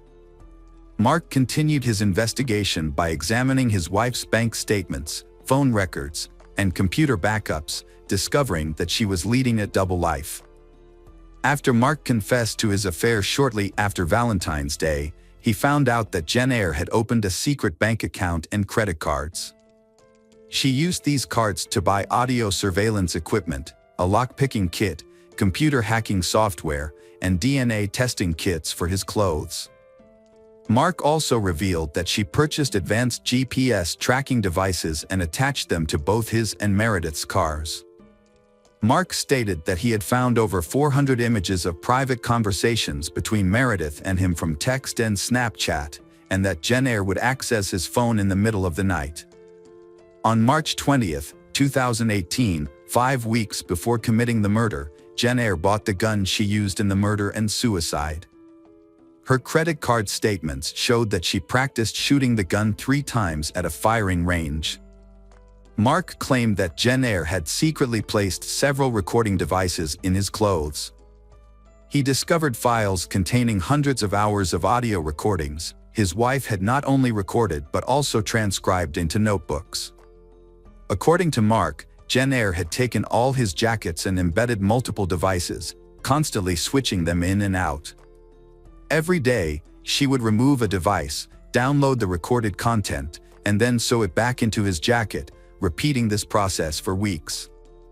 It was revealed that on the night Jennair killed Meredith and herself, she emailed a letter to her family, chillingly explaining her motive. She had begun the letter weeks prior, dating her entries, and described how it was an act of revenge for what he had done to her, saying, "That's as simple as it gets." Dr. Robbie Ludwig, a psychotherapist who studied marriage-related homicides and Red Letter, suggested that Jennair may have been driven to kill Meredith and herself because she could not bear losing Mark. Dr. Robin commented that, in his opinion, there was something about listening to the recordings that made Jennair angry and upset. Dr. Robin went on to say that Jennair found the strength to act because she believed that her suspicions about her husband's character were correct. However, when she became suicidal and lost hope in life, she became more dangerous. It seemed that she had arranged everything to make her husband suffer. In a TV interview with Dr. Ozark, Mark shared a shocking revelation. Jennair had written a 15-page letter, confessing that if he had walked in on the crime scene, she would have killed him as well. He acknowledged that he had hurt Jennair, and his greatest regret was making her feel trapped and without options. He deeply wished he could travel back in time and erase the hurt he had caused. He confessed that his love for Jennair had remained strong and never disappeared. Mark explained that he drove by Meredith's house multiple times as a way to cope with his emotions and come to terms with what had happened, helping him to process his feelings and move on. Hi everyone, thanks for returning. Let's unravel another perplexing mystery. The case of Carrie Leah Farver. Carrie Leah Farver was born on November 30, 1974 in Macedonia, Nebraska, USA. After going through many relationships, she raised her son Maxwell alone. Carrie Leah loved her son very much. Carrie Leah spent a month in bed due to severe depression. Her mother, Nancy Rainey, helped take care of her son Maxwell. The complicated relationship with Maxwell's father along with the difficult living conditions caused Carrie Leah, a young woman of 20 years old, to fall into an unstable psychological state. Doctors diagnosed Carrie Leah with bipolar disorder. People with bipolar disorder often have two opposite psychological states. One moment they can feel overly excited, energetic and friendly, but then they can fall into a state of depression, frustration and helplessness. This disease causes them a lot of difficulties in daily life. However, in the early 2000s, Carrie Leah's doctor found an effective treatment that allowed Carrie Leah to live a normal life. In the fall of 2012, Carrie Leah received a lucrative job offer in nearby Omaha, an opportunity she couldn't refuse.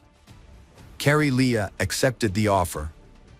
However, her son, Maxwell, was in middle school and didn't want to change his familiar surroundings, so Maxwell decided to stay with his grandmother in Macedonia. One day in November 2012, Carrie Leah met Dave Kropa at the auto repair shop where he worked. When Dave looked at Carrie Leah's Ford Explorer, he realized that he really liked this woman. Carrie Leah was showing Dave something inside the car, and they stood close to each other, and there was a little tension. Not long after, Dave and Carrie Leah went on a date. Carrie Leah went to Dave's house. A while later, a woman named Liz called Dave a lot and texted him. Then Liz went to Dave's house to pick up something he had left for her. Dave explained to Carrie Leah that Liz Gollier was the first person Dave met online in 2012. Liz, born in 1975 in Michigan, initially told Dave that she was not looking for a serious relationship because she was a mother and needed to spend most of her time with her children. In Dave and Liz's relationship, they had few topics to talk about, and their relationship was mainly physical. After a while, Liz began to worry about what Dave was doing when she was not around, as well as who he was seeing. Dave often reminded her that they were in an open relationship and that she should not worry. He also insisted that Liz was free to date other men. However, Liz was not happy with this and began to bother Dave more and more. Liz also felt jealous of Dave's children and their mother, Amy, because she could not understand the close relationship they had after the breakup. Eventually, Liz's actions upset Dave, and he decided to break up with her. Carrie Leah sympathized with Dave, as everyone had relationships in the past, and Carrie Leah did not let that affect their relationship, but Liz was clearly upset to see a strange woman in Dave's house. Liz, feeling that Dave was increasingly distancing himself from her, wrote text messages, emails, and called Dave. However, Dave would not stop seeing Carrie Leah or anyone else because of Liz. 2 weeks after moving to her new job, Carrie Leah began dating Dave. Carrie Leah and Dave began spending more time together. Dave felt comfortable with Carrie Leah around. Carrie Leah said that she was not looking for a serious relationship, but just wanted to enjoy the good times together. In December 2015, Liz was shot. Liz probably guessed who it was. Luckily, the wound was not fatal. Liz thought, "This can't go on any longer, I have to do something." At 9:45 a.m. at work, Dave suddenly received a text message from Carrie Leah. In the message, Carrie Leah expressed her desire to live with Dave forever. The content of the message made Dave feel confused and surprised, because he did not understand the reason for Carrie Leah's sudden change. Because before, they had discussed and agreed that both of them would not rush into a binding relationship. Dave gently replied to Carrie Leah that he was not ready for this big change. Carrie Leah's response was very unpleasant. When Dave returned to the apartment, he found that all of Carrie Leah's belongings that she had brought were gone. This made him think that Carrie Leah had left him. On the same day, Carrie Leah deleted him from her Facebook friend list. Although it seemed like everything was over, it was not. Dave began receiving a series of text messages and emails from Carrie Leah, which were full of curses and threats to ruin Dave's life. The messages were numerous and all of them were rude. In addition, Carrie Leah did not show up for work. The strange messages from Carrie Leah were not only sent to Dave, but also to her mother and 15-year-old son. In May 2013, Carrie Leah posted a lengthy post on her personal Facebook page, in which she wrote, she had answered enough questions to prove to everyone that she had had enough. You can either believe that she was a girl, or leave her alone. She quit her volunteer job and she was fed up with people giving her a hard time. She just didn't want to go home right now. She was a grown woman, and if she wanted to leave home, she had every right to do so. Sorry for hurting everyone. Carrie Leah then remained absent for a while. Her mother realized something was wrong when Carrie Leah missed her own birthday, Max's birthday, and other family celebrations. Finally, when her father passed away. After a while, Liz Gollier began receiving messages from Carrie Leah. In those messages, Carrie Leah criticized and insulted Liz, even threatened Liz to stay away from Dave. To understand Carrie Leah's strange behavior, Liz contacted Dave. He said he was also in a similar situation. Carrie Leah sent him many messages and emails, in which Carrie Leah accused Dave of all kinds of wrongdoing, called him a liar, and promised to avenge the pain he had caused Carrie Leah.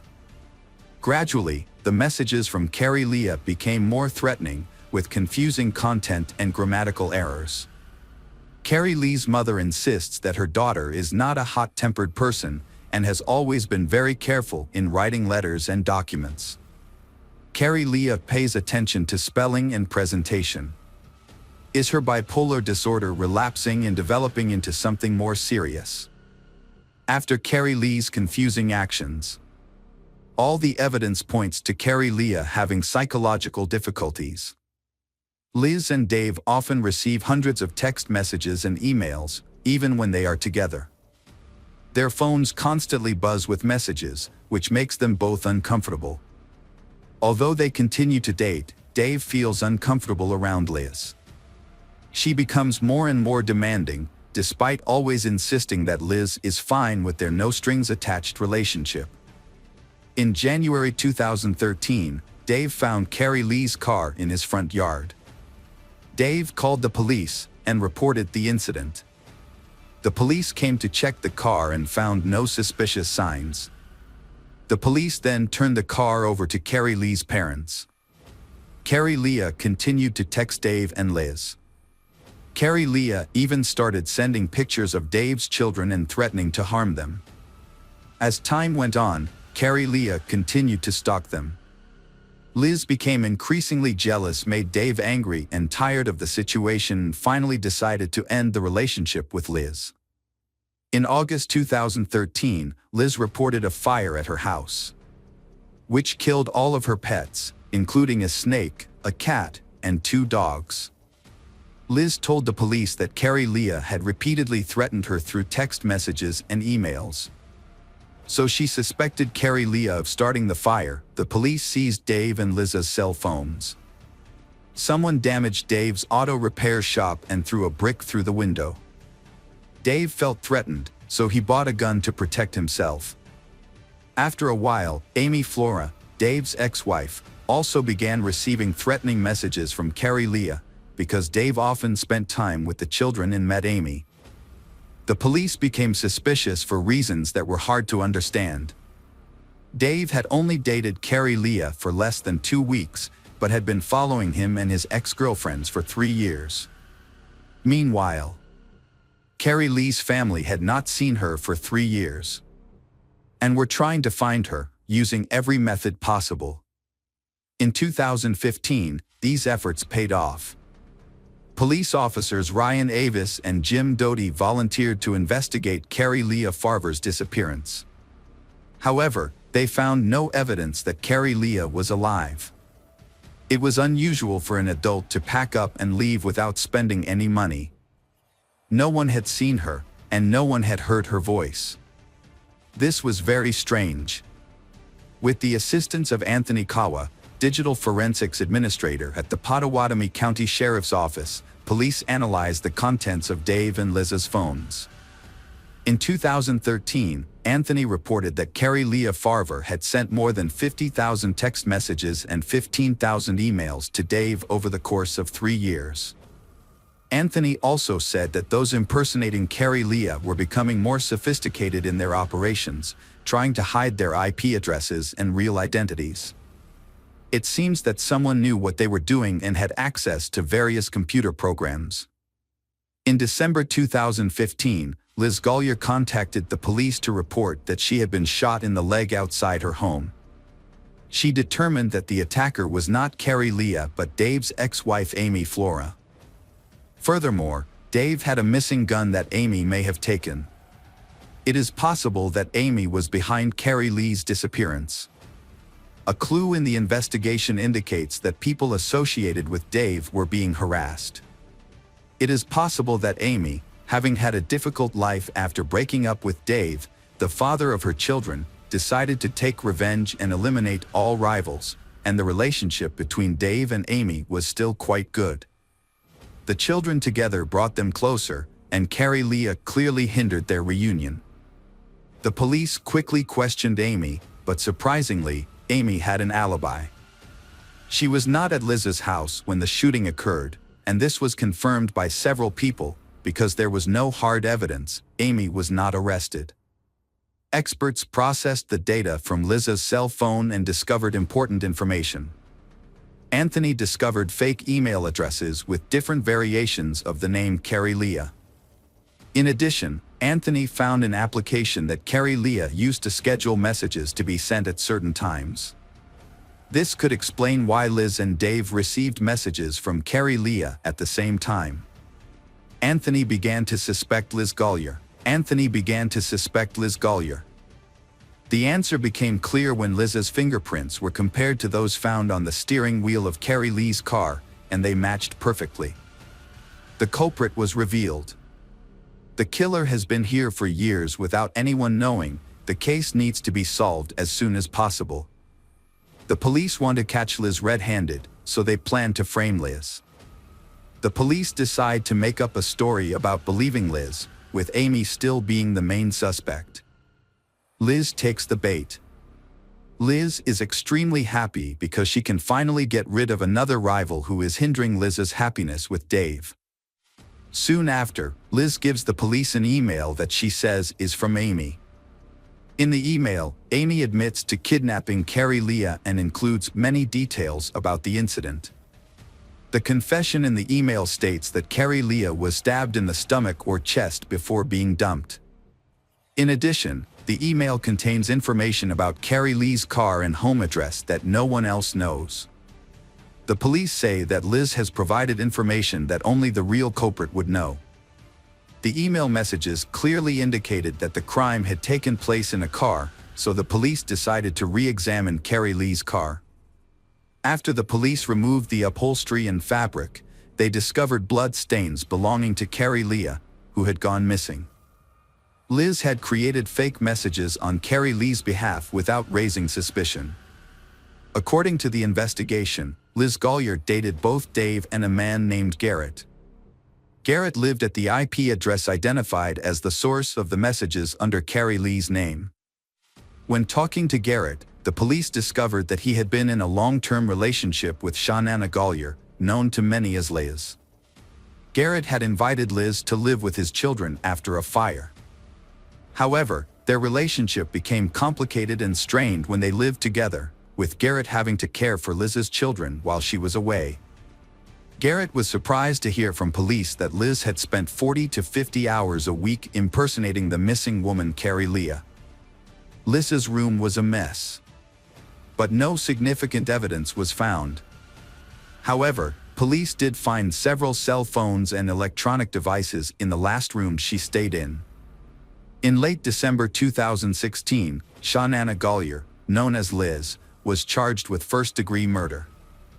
Liz's attorney, James Martin Davis, hopes the case will fail because Carrie Lee's body has not been found, the murder weapon has not been found, and Liz has not pleaded guilty. There is no evidence to prove that Carrie Leah is dead. The defense team decides to hold a new trial, with Liz's guilt decided by a judge. Electronic evidence was presented along with physical evidence. The prosecution asserted that the amount of blood found on the passenger seat of Carrie Lee's car was consistent with Liz's confession. Police analyzed the memory card that Liz had been using when Carrie Leah went missing. The memory card was on Dave's tablet. Police recovered deleted images, including a photo of a human foot with a Chinese symbol tattoo. The foot belonged to a man who had died many years earlier. There was also a tattoo that Carrie Lee's mother identified as Carrie Leah. The photo was used to confirm Liz's guilt. The judge found Shauna Gollier, also known as Liz, guilty of first-degree murder and sentenced her to life in prison without parole. Additionally, Liz was convicted of arson in August 2013, a fire that not only destroyed her home but also killed her pet. Liz was sentenced to an additional 20 years in prison. She is currently incarcerated at the Nebraska Correctional Center for Women and maintains her innocence. Carrie Lee's son Maxwell has followed in his mother's footsteps by becoming a computer programmer. Maxwell graduated from the University of Iowa with a degree in software engineering and data science and is married. Hey detectives! Welcome back. We've got another mysterious case to explore. The case of Michael Wayne Jones. Michael Wayne Jones was born on May 1, 1981, in Brattleboro, Vermont. His life was complicated and difficult from a young age.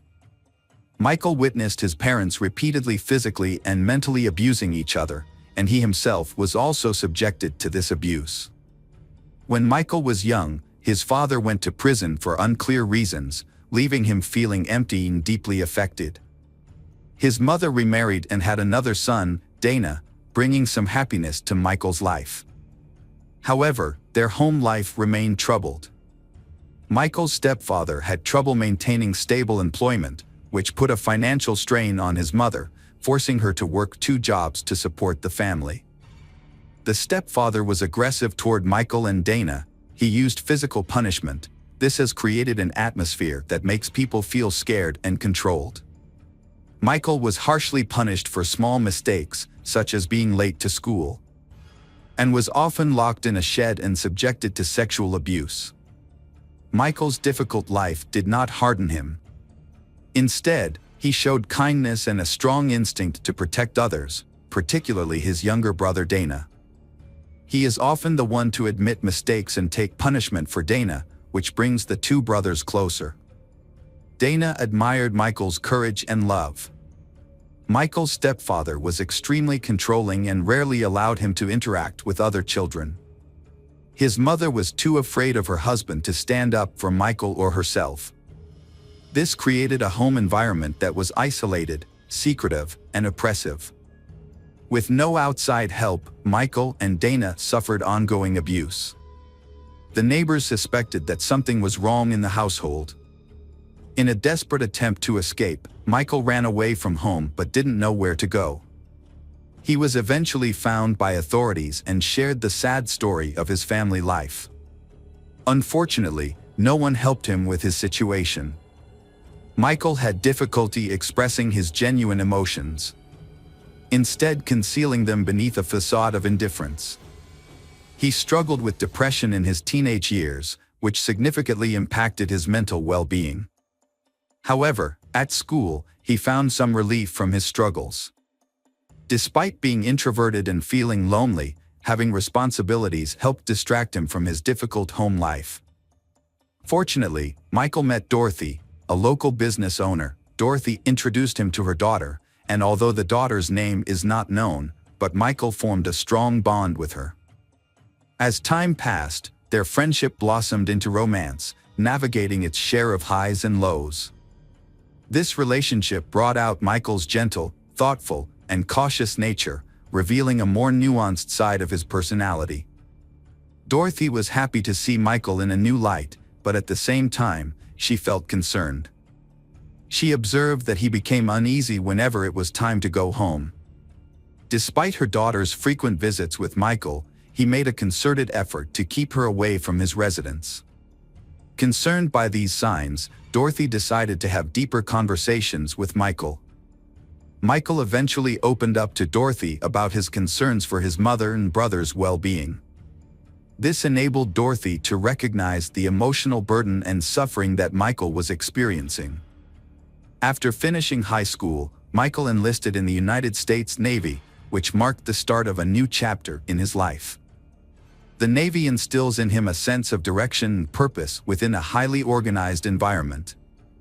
As Michael developed a strong affection for the Navy, he realized that he had made the right choice. His newfound sense of happiness is largely due to his close relationship with his teammates. Although he would occasionally drink, Michael was always responsible and showed up for work, proving to be a calm and composed individual. During this time, Michael was dating a colleague. However, he quickly realized that the relationship was unhealthy when she became violent towards him. This brought back painful memories of his childhood. As his depression worsened, he realized he needed to end the relationship. Following the breakup, Michael dedicated himself to furthering his career. He pursued specialized training in combat medical care, which ultimately led to his appointment as a medic in the Marine Corps. Afterward, Michael met Sarah, and they fell deeply in love, eventually getting married. After getting married, Michael resigned from the Marines so he could devote his time to supporting his wife. Sarah had a positive impact on Michael's life, encouraging him to make good choices. Together, they had 3 children, and Michael was determined to be a devoted father, providing them with the best possible upbringing. In their relationship, Sarah often took the lead in decision-making, but Michael was always supportive of her choices. In 2011, Sarah found a job in Orange County, Central Florida, and the family moved there. She worked at the Mount Dora Animal Hospital, which was managed by Bo Delaporte. After Michael had difficulty finding a job, Sarah convinced Delaporte to take him on. She also emphasized the experience Michael had gained from his previous job. Michael quickly settled into his new role and showed outstanding commitment. Michael emanated happiness and had a clear passion for his work. Michael's positive demeanor made him highly sought after by pet owners.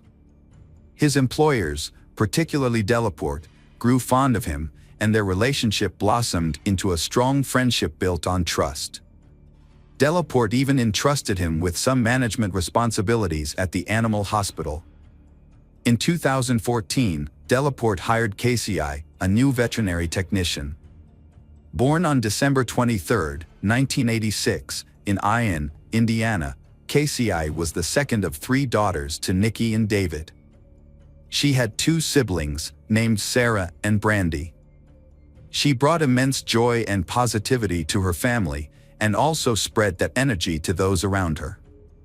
As KCI grew older, her love and concern for those around her deepened, fueled by her spiritual beliefs and moral principles. This gives her the strength to face life's challenges.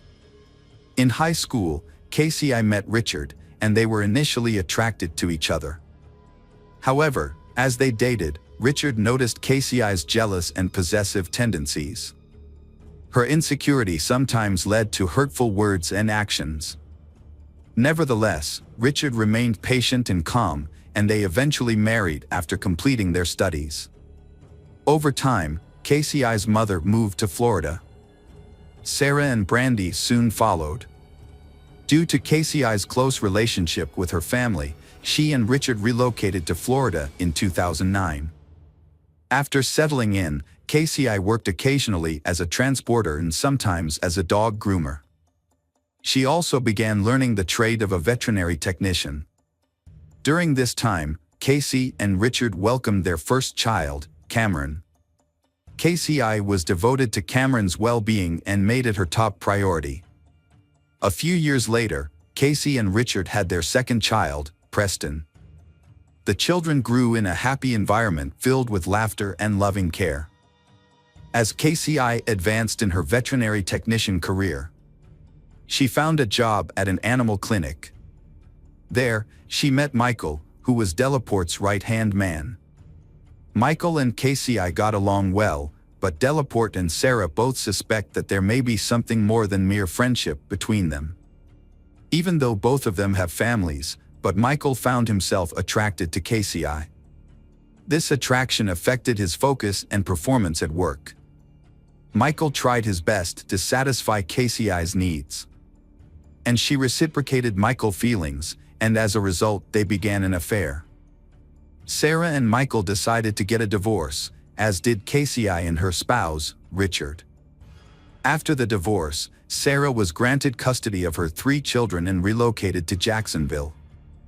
In contrast, KCI and Richard chose to share custody of their children, Cameron and Preston, according to a certain rule. KCI took her parenting responsibilities seriously and made sure to transport the children as agreed. Delaporte's frustration increased as Michael's work performance at the clinic continued to deteriorate. To make matters worse, Michael inappropriately approached other employees, overstepping professional boundaries. A betrayal occurred when Michael asked for time off, claiming his mother had passed away, only to use the leave for a beach vacation. Delaporte discovered the truth and subsequently terminated Michael's employment. Seeking revenge, Michael burglarized the clinic, stealing money, computer equipment, and even a gun. Delaporte identified Michael as the perpetrator and contacted the authorities. With KCI's assistance, Michael escaped to New Mexico but was eventually caught by the police. After serving a short prison sentence, Michael was released. Despite Michael's past actions, KCI remained devoted to him. The couple moved in together, and Michael became a stepfather to Cameron and Preston. Eventually, in 2017, around Halloween, Michael and KCI got married and started a new life together in a 2-bedroom trailer. Although the space is small, the affordable rent makes them feel grateful to have found a place where they can be together. In the same year, they welcomed their first child, Mercalli, followed by Ayana the next year. As their family grew to 4 children, Michael took on a job as a construction laborer to support them financially, while KCI dedicated herself to being a homemaker. She took great joy in every stage of her children's development and sought ways to capture those special moments. This led her to create a YouTube channel where she shared milestones of their family life. At first glance, their life seemed perfect, with Michael appearing calm and KCI's laughter frequently punctuating their videos. However, their relationship was not as it seemed. Behind closed doors, the couple frequently argued, and their disagreements had become a persistent problem. KCI's distrust of Michael led her to regularly check his phone, and she became suspicious whenever Michael worked late hours. A heated argument broke out between them on the night of July 10, 2019, while their children slept. The argument started when KCI discovered a message on Michael's phone that made her believe he was being adultery. The confrontation quickly turned violent, with KCI grabbing a baseball bat and pushing Michael. Michael then took the bat from her and, in a state of blind fury, he repeatedly struck her until she died. Michael put KCI's body in a plastic bag and hid it in a closet.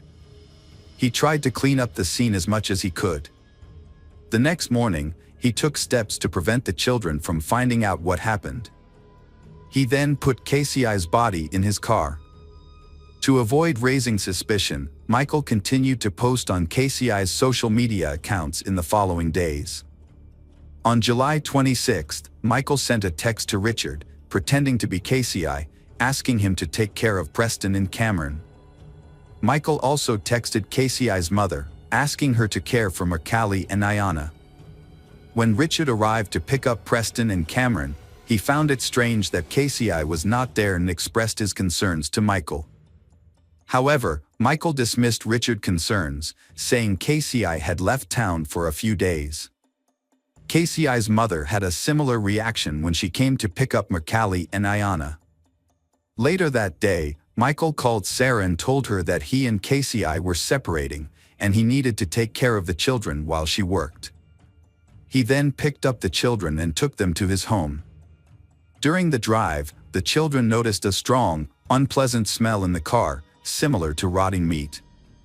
Michael continued to visit his children at Sarah's residence for 2 weeks, driving back and forth between his home and Sarah. Meanwhile, the body of KCI remained hidden in his car. As the days went by without hearing from her daughter, KCI's mother grew increasingly worried. On August 10th, Richard returned Cameron and Preston to Michael. This time, KCI's absence was even more noticeable, and it increased Michael's concern. During their brief conversation, Michael apologized for causing Richard and KCI to divorce, and acknowledged the challenges Richard went through in his relationship with KCI. As the new school year approached, Michael realized that the absence of the children and KCI would likely raise suspicions among the elementary school staff. This realization led to a tragic turn of events. On a night that remains unspecified, Michael took Cameron out of bed and suffocated him, then placed his body in a suitcase. The next morning, he did the same to Preston, putting his body in a garbage bag. A few days later, the owner of the trailer park where Michael lived served him an eviction notice, giving him 2 weeks to vacate the premises. Amidst this dire situation, Michael went to pick up Mercalli in Iona.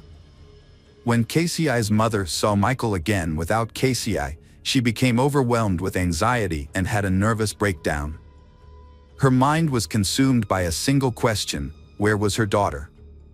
Michael was driving with his daughters, Mercalli and Iona, when he was suddenly overcome with guilt. He felt trapped and decided to turn himself in at the police station.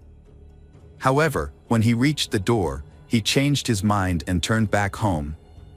Upon returning, he filled the bathtub with water and tragically drowned his daughters.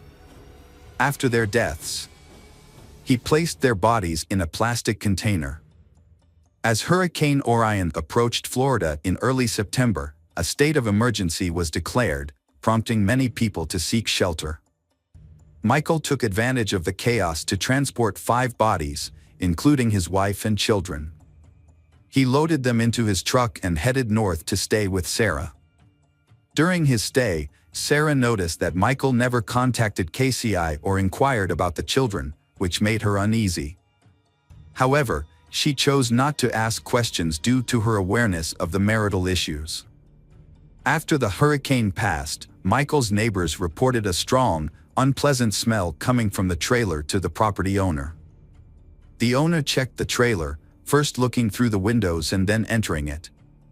Although the furniture and personal belongings were still there, the smell was overwhelming, but nothing else seemed out of the ordinary. KCI's mother grew desperate as she tried to make sense of her daughter's disappearance. She suspected Michael might be in trouble with the law and hiding, which could explain why her daughter was also in hiding for her own safety. Rather than waiting, KCI's mother contacted the sheriff's office and requested a welfare check at Michael's house. When officers arrived for the welfare check, they found the house empty but appeared to have been recently cleaned. However, a strong smell of decomposition lingered, contradicting the presence of cleaning supplies near the entrance. Before the officers could investigate further, the property owner arrived and asked them to leave. Meanwhile, with the bodies still in his vehicle, Michael drove out of state into Georgia. He stopped near a wooded area and disposed of the bodies of Cameron, Preston, Mercalli, and Iona. As he continued driving and checked his GPS, Michael lost control of the vehicle and crashed. Although Michael escaped without injury, the vehicle was severely damaged. The police quickly arrived at the scene of the accident and were immediately hit with the strong, terrible odor coming from the wrecked truck. They find a suitcase in Michael's truck, and when they open it, they discovered KCI's gruesome body. Michael broke down and confessed to his heinous crimes on the roadside. He also revealed the location of the children, leading to his immediate arrest. KCI's family was devastated by the news, feeling as though their world had shattered. In shock and grief, they still do not understand why Michael could have so brutally murdered his wife and children. Sarah, in particular, felt an intense hatred towards Michael, a sentiment she had never experienced before. With a search warrant and new evidence in hand, investigators went back to KCI's house. Upon entering, they were met with a strong, unpleasant odor and a noticeable reddish stain on the carpet. The agents began collecting evidence from the scene, while the autopsies were being performed to gather more information about the tragic incident. Forensic results showed that Cameron sustained a fractured jaw with no other visible signs of trauma. But a towel was in his mouth. Preston was found with a noose around his neck. Mercalli and Ayanna were found in a small plastic bag together, which also contained a baby bottle with Ayanna's name on it and a pair of pink sandals. The cause of death for Mercalli and Ayanna was determined to be drowning. KCI's autopsy results showed a severe blunt force injury to the front of her skull and face, but no other signs of trauma were found on her body. When questioned by authorities, Michael remained calm and provided precise and honest answers. Michael even thanked the police officers who arrested him and said he felt he had no other choice. Michael provided a clear and chronological account of incident from the fight with KCI to his subsequent arrest. When asked about his motives, Michael said that his actions stemmed from the harsh life circumstances he endured, which led him to believe that his decision was the only possible solution. The tragedy profoundly affected everyone involved, but it was particularly shattering for Sarah. She found it extremely difficult to accept that her children had been exposed to and had lived with someone like Michael. As a result, Sarah struggled with mental health issues after learning the truth. Michael was subsequently charged with second-degree murder for KCI's death and 4 counts of first-degree premeditated murder for the deaths of the children. Michael pleaded guilty to the charges, bypassing a trial and moving directly to the sentencing phase. A 12-person jury then had to decide between 2 sentences, life imprisonment or the death penalty.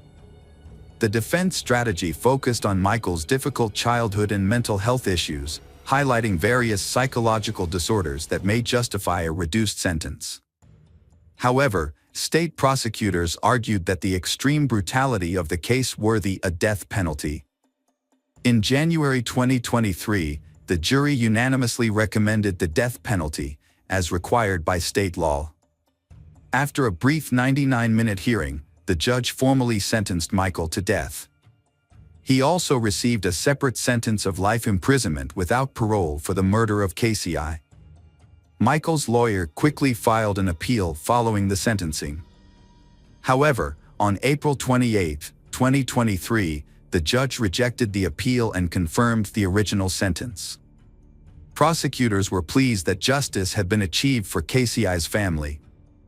Michael is still in prison, awaiting his scheduled execution. Hello friends, welcome to our channel. Today we're going to take a look at another horrible case with you. The case of Shelby Erin Vaughn Holt. Shelby Erin Vaughn Holt was born on September 7, 2000, in Fort Wayne, Indiana, United States. She was the second of 5 children in her family, which included her mother, Shauna Hartman, father Toby Vaughn Holt, older sister Peyton Hartman, and younger siblings Davin Vaughn Holt and Isaac Vaughn Holt. Shelby graduated from Troy Center High School in 2018 and then spent 2 years trying different jobs, including working at a steakhouse, as she searched for her ideal career. She seems interested in pursuing a career in the therapeutic field, but has not yet made a final decision on her area of expertise. At 20 years old, Shelby was living life to the fullest. Her cheerful personality made her a beloved presence at social gatherings, and she loved to dance, sing, and spend time with friends. Besides, Shelby is active on Facebook, where she frequently shares photos of happy moments, many of which feature her young niece Camilla, who is the daughter of Peyton's sister. According to her mother, Shelby met Valerie Rose Hardick, a 22-year-old woman, on Facebook. Little is known about Valerie's life, but rumors suggest she had a difficult childhood, was involved with questionable people, and may have struggled with mental health issues. On June 20th, 2021, at 6:48 p.m., Shelby called 911 and reported being injured. She stated that Valerie had shot her. Shortly after the call, police officers from the Fort Wayne Police Department arrived at Shelby's residence. Upon entering the house, they found Shelby severely injured, barely conscious, and she suffering from multiple gunshot wounds. A large pool of blood surrounded her. While one officer stayed with Shelby to provide assistance, the others searched the house to ensure no one else was injured and that the shooter was not still inside. While waiting for the ambulance local to arrive, the officers on the scene provided first aid to Shelby. A surgeon asked Shelby if she knew who had shot her, and she identified the perpetrator as Valerie. Emergency medical personnel soon took over Shelby's care, transporting her to a nearby hospital. She was in critical condition but remained conscious and alive. Shelby's family was notified of the incident, and the Fort Wayne Police Department began collecting evidence from her home. A key piece of evidence was discovered on a doorbell camera, which allowed authorities to identify a suspect after reviewing the footage. Police are appealing to the public for any information relating to the case. The following day, an unusual incident occurred in Ohio, about 50 kilometers away. Local police received calls about a suspicious woman lingering around a gas station convenience store around 10:30 in the morning. Eyewitnesses reported that the woman had been inside the store and around the gas pumps for about an hour, seemingly trying to see the credit card numbers of customers as they made their purchases. Police received a call from a man who reported encountering the woman at the convenience store. According the woman had pointed a gun at his back. Following this report, police officers arrived at the gas station with caution, where they found the woman still present. She was arrested without any violent incidents occurring. The woman, identified as 22 years old Valerie Rose Hardick, was found to be in possession of a 9mm handgun that matched the one used in the assault on Shelby. Shelby's previous statement identifying her attacker as Valerie, coupled with this new evidence, further solidifies that Valerie was the perpetrator. Furthermore, Valerie's car matched the one captured by House Shelby's doorbell camera, which was seen leaving the scene moments before Shelby made her emergency call. Valerie was arrested and taken to the county correctional facility, where she awaited her court hearing, despite the ongoing investigation. At the same time, Shelby was fighting for her life after being shot with a 9mm gun. Shelby suffered severe injuries to her chest and abdomen. To help her recover, doctors put her in a medically induced coma and did everything they could to save her. Unfortunately, 3 days after the violent attack on June 22, 2021, Shelby's body could not recover from the injuries, and she passed away. According to Shelby's mother, her daughter died after undergoing 4 complex surgeries on her abdomen that were unsuccessful. Shelby also received 20 blood transfusions, but her medical outlook was always poor. Even if she had survived, doctors believed that Shelby would have needed to have her legs amputated. Many questions remain about what motivated Valerie, a 22-year-old woman, to kill Shelby in such a brutal manner. Investigators suggested that jealousy was the motive. It was alleged that Shelby was in a relationship with a man to whom Valerie had strong feelings. Valerie was arrested and charged with 2 separate crimes: criminal assault and making aggravated threats. In the initial case, she was held in Ohio on $100,000 bail for allegedly threatening someone with a gun at a gas station. Later, she was transferred to Allen County to face murder charges in connection with the death of Shelby. A private funeral ceremony was held for Shelby on June 29, 2021, and her remains were cremated afterward. As the murder trial progressed, Valerie Rose Hardick entered a plea agreement in early 2022. She pleaded guilty to murdering Shelby, attributing her actions to mental illness. A sentencing hearing is then set for September 2022 in Allen County Superior Court. During the hearing, Valerie pleaded guilty but mentally ill, as agreed upon in the plea deal. Her defense attorney presented mitigating circumstances, including her difficult childhood, affected by the loss of his stepmother, abuse by his half-brother, and mental health problems. Prosecutors stressed that jealousy was the insignificant motive behind Valerie's decision to kill Shelby. They also highlighted Valerie's extensive criminal history, which had worsened over time. Notably, Valerie was on probation and part of an alternative program due to prior charges when she murdered Shelby. During the hearing, Valerie exhibited unpredictable behavior, appearing composed and aware at times, while at other moments she seemed anxious, distracted, and even smiled at Shelby's family. However, she answered the court's questions accurately. However, Valerie never expressed remorse or apologized to Shelby's family. Shelby's parents were extremely sad and desperate because of the loss of their beloved child. Shelby's father recalled that his daughter had a strong affection for symbols that represented peace. He stated that Valerie seemed to take pride in admitting to the murder, showing no remorse for her crime. He also questioned whether jealousy was the only reason for the killing, he believing there must be more to the story. He vowed to continue seeking answers about the tragedy. He also expressed concern for Valerie's children, who would undoubtedly suffer as a result of their mother's actions. Shelby's father shared that he had forgiven Valerie to find peace of mind, inspired by his faith in God. He was confident that Shelby was with God and expressed his deep love for her. Shelby's mother, Shauna, remembers her daughter as a kind and thoughtful person who always went out of her way to help friends, no matter the distance. Shauna is haunted by memories of her dead daughter and struggles with guilt and helplessness for not being able to keep her safe. Shauna acknowledged Shelby's bravery in naming her attacker twice and continuing to fight for her life after the assault. Shauna described Shelby's severe injuries, including a racing heart that her body couldn't sustain.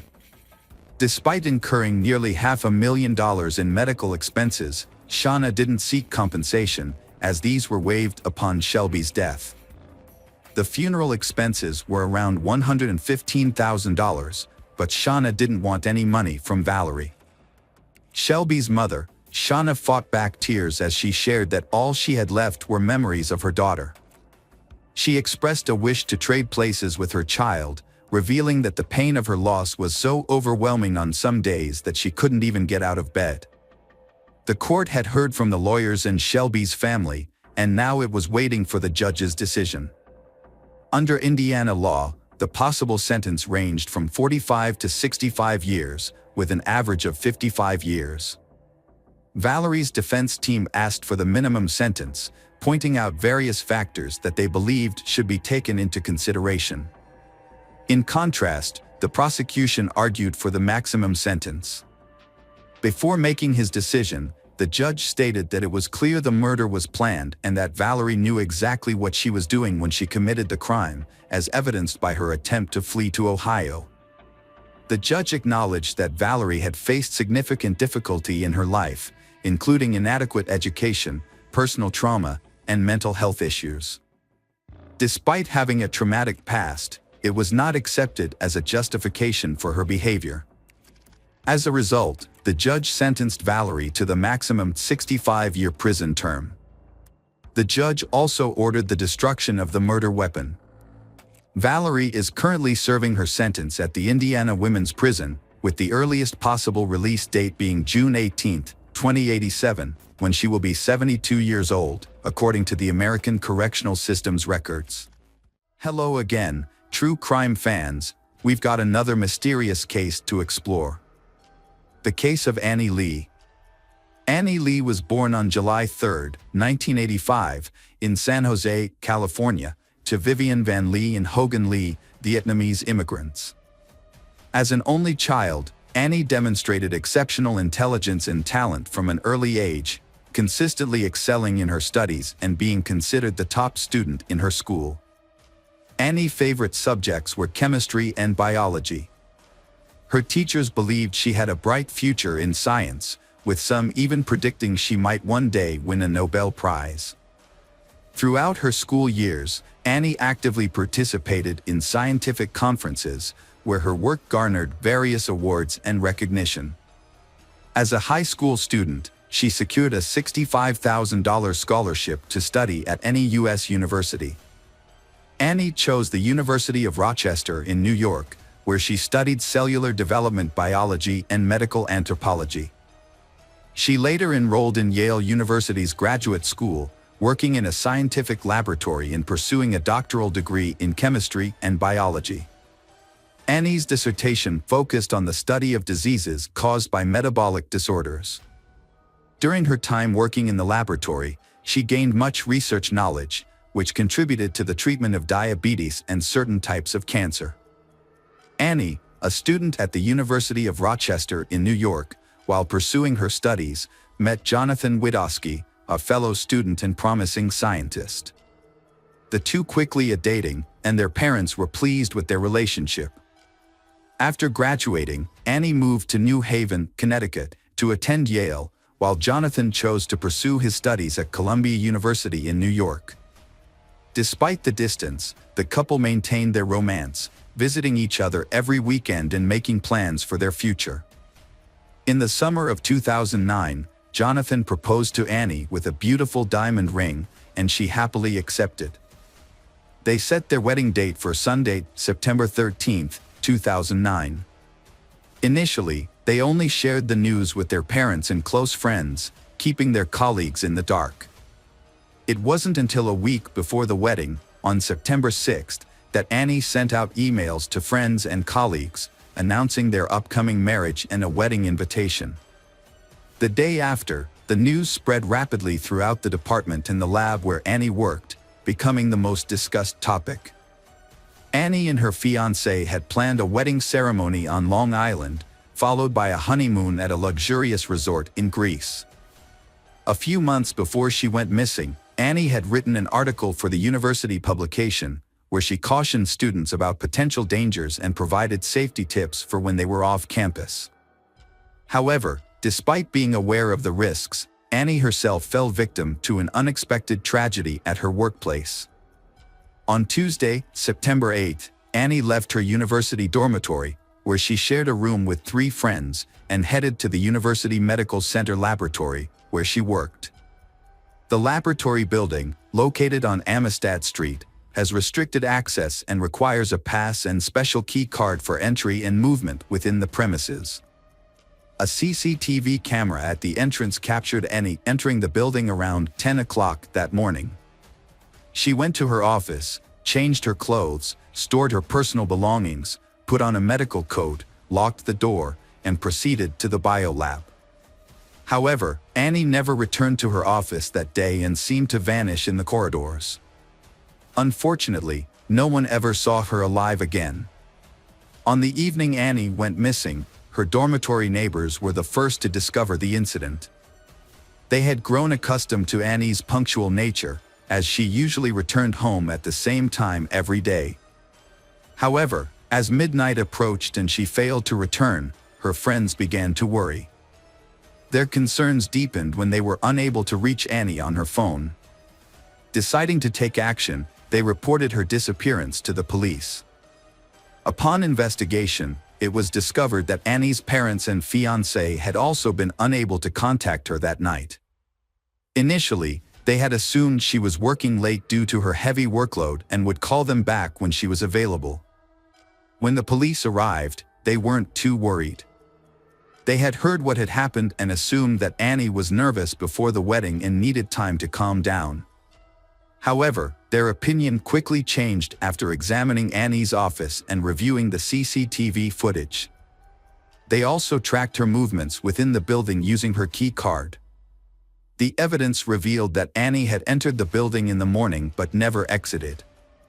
Her personal belongings, including her clothes, bag, wallet, and cell phone, were still in her office. Despite an extensive search, no sign of Annie was found, leaving behind only the unsettling feeling that she had vanished into thin. The disappearance of Annie Lee, a graduate student, led to an extensive investigation by the Federal Bureau of Investigation. Those who knew Annie personally described her as intelligent, kind, cheerful, and energetic, with no known enemies.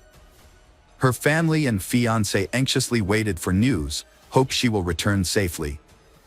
However, detectives were less optimistic, concluding that it was likely she was no longer alive. The laboratory building, crime scene, was placed under guard, and the list of suspects was narrowed down to staff and students with authorized access. The university atmosphere was tense because everyone realized that the killer might be somewhere nearby. Annie's fiancé, Jonathan, who had flown in from another state, was questioned but had a solid alibi. Despite this, he was visibly shaken and on the verge of a nervous breakdown, deeply concerned about Annie's disappearance. Among the suspects, one is Annie's teacher. On the day she disappeared, he canceled his lectures for unknown reasons and had no alibi. Although his was initially questioned, after the police still believed the perpetrator was likely someone from Yale University's laboratory, either a student, faculty member, or staff. A disturbing detect was found on September 12, providing the first evidence that Annie was no longer alive. A medical coat stained with blood was discovered hidden behind a false ceiling in an auxiliary room of a building. The coat did not belong to Annie, but further examination revealed that the blood on it was indeed hers. On September 13, the body Annie was found in a narrow pipeline on the technical floor of the laboratory. The day she was supposed to get married and leave for her honeymoon in Greece. Her petite stature and fragile build made it easier for her killer to stuff her body into the small space. A service dog's keen sense of smell helped the police locate Annie's body. The location where her body was hidden suggested that the killer was familiar with the laboratory's layout. It was a spot that was hard to access, making it a clever yet sinister choice for concealing the crime. Annie's body showed severe signs of trauma. Most of her ribs were broken, her limbs were damaged, and several teeth were knocked out. However, according to the pathologists, the cause of death was mechanical asphyxia, which meant that Annie was severely beaten and then strangled. A further examination revealed that Annie's clothes had traces of seminal fluid. But it was concluded that she had not been raped. A few days before Annie's body was discovered, police attention was initially drawn to Raymond J. Clark III, a young laboratory technician. Raymond claimed to have seen Annie leave the building without her belongings, implying she intended to return. However, his testimony aroused suspicion from the police. Following the discovery of Annie's body, Raymond became the primary suspect. They collected DNA samples from Raymond and asked him not to leave the country until the investigation was completed. On September 17, Raymond was arrested. Forensic examination results showed that his semen was found on Annie's clothes. And his robe, stained with Annie's blood, was discovered hidden in the suspended ceiling. Additionally, Raymond had suspicious bruises on his body, suggesting that Annie had fiercely defended herself before her death. Despite the incriminating evidence, Raymond denied any involvement in the crime. Further investigation showed that Raymond was a very hot-tempered person, easily angered and often had workplace conflicts. He frequently engaged in verbal altercations with colleagues and had a reputation for being cruel, having physically abused women he had relationships with in the past. Raymond did not excel academically, but he stood out as a promising athlete in school. He is known for his handsome looks and has a strong appeal to women. However, he was unable to get into university due to poor grades. Fortunately, with the help of some relatives, Raymond secured a job at a laboratory, starting as a janitor and eventually working his way up to become a technician. During this time, Raymond was in a relationship with a woman named Jessica Del Rocco. However, their relationship was tumultuous, and Jessica later testified against Raymond in court. She described him as controlling, stating that he would constantly monitor her activities, read her messages, and dictate what she could do and couldn't do. He would also become violent when they disagreed. And Jessica claimed that he would physically abuse her. After one particularly brutal incident, Jessica fled from Raymond. She temporarily relocated to another state to escape his abuse. Then Raymond had been in a relationship with Jennifer Radko, a Yale University student, for the past year. Jennifer ignored rumors about his alleged infidelity with students and lab employees. She accepted his marriage proposal, and they proceeding with wedding preparations. The motive behind the murder remains unclear, even after he fully admitted his guilt. He never revealed his motive, even after admitting to the crime. Initially, it was thought that the murder was related to a workplace conflict. Annie was conducting experiments on laboratory mice to study the effectiveness of enzymes in treating cancer, diabetes, and other diseases. Raymond, who considered the laboratory his domain, was in charge of the mice. Two theories emerged about the incident leading to the murder. The first theory suggests that Raymond might have had a conflict with Annie. On the day of the murder, Annie stayed late in the laboratory and entered the area where experimental animals were kept. Raymond, who had cleaned the area, go in there too. The confrontation could have intensified into a physical altercation, which in turn could have led to Annie being strangled by their Raymond a fit of rage. A second theory proposes that Raymond had feelings for Annie, but she rejected his advances. Raymond, unaccustomed to rejection, was hurt by her refusal. When he learned about her upcoming wedding on September 7th, Raymond was completely overcome by intense feelings of jealousy. The next day, when he was alone with Annie in the laboratory, he attacked her, beating and attempting to rape her, then ultimately strangling her. This theory explains the appearance of seminal fluid on Annie's clothes. The case gained widespread media attention from the start. The victim was a promising young scientist, and the crime was committed on campus. Raymond first appeared in court in Connecticut on October 6, 2009, where he denied any involvement in the murder and the charges against him. The hearing was postponed multiple times to allow for the collection of all evidence and materials. It was discovered that Raymond had spent at least an hour with Annie in the laboratory, during which the murder took place. In an attempt to mislead investigators, Raymond used his key card over 50 times at various locations, eventually making his way to the technical floor. There, he spent around 15 minutes hiding the body in the wall. Raymond then activated the fire alarm, which forced the staff to evacuate the building, providing him with an opportunity to blend in and avoid suspicion. A crucial piece of evidence was discovered in the pocket of a robe found hidden under a false ceiling, a green ballpoint pen. Further examination revealed that Raymond had used this pen to sign his name in various work logs on the same day. Additionally, witnesses reported seeing Raymond scrubbing specific areas of the lab floor repeatedly over the next few days. Despite the floor appearing clean, he also disposed of the cleaning equipment and a pack of tissues with small brown stains, resembling blood splatters, in a trash can.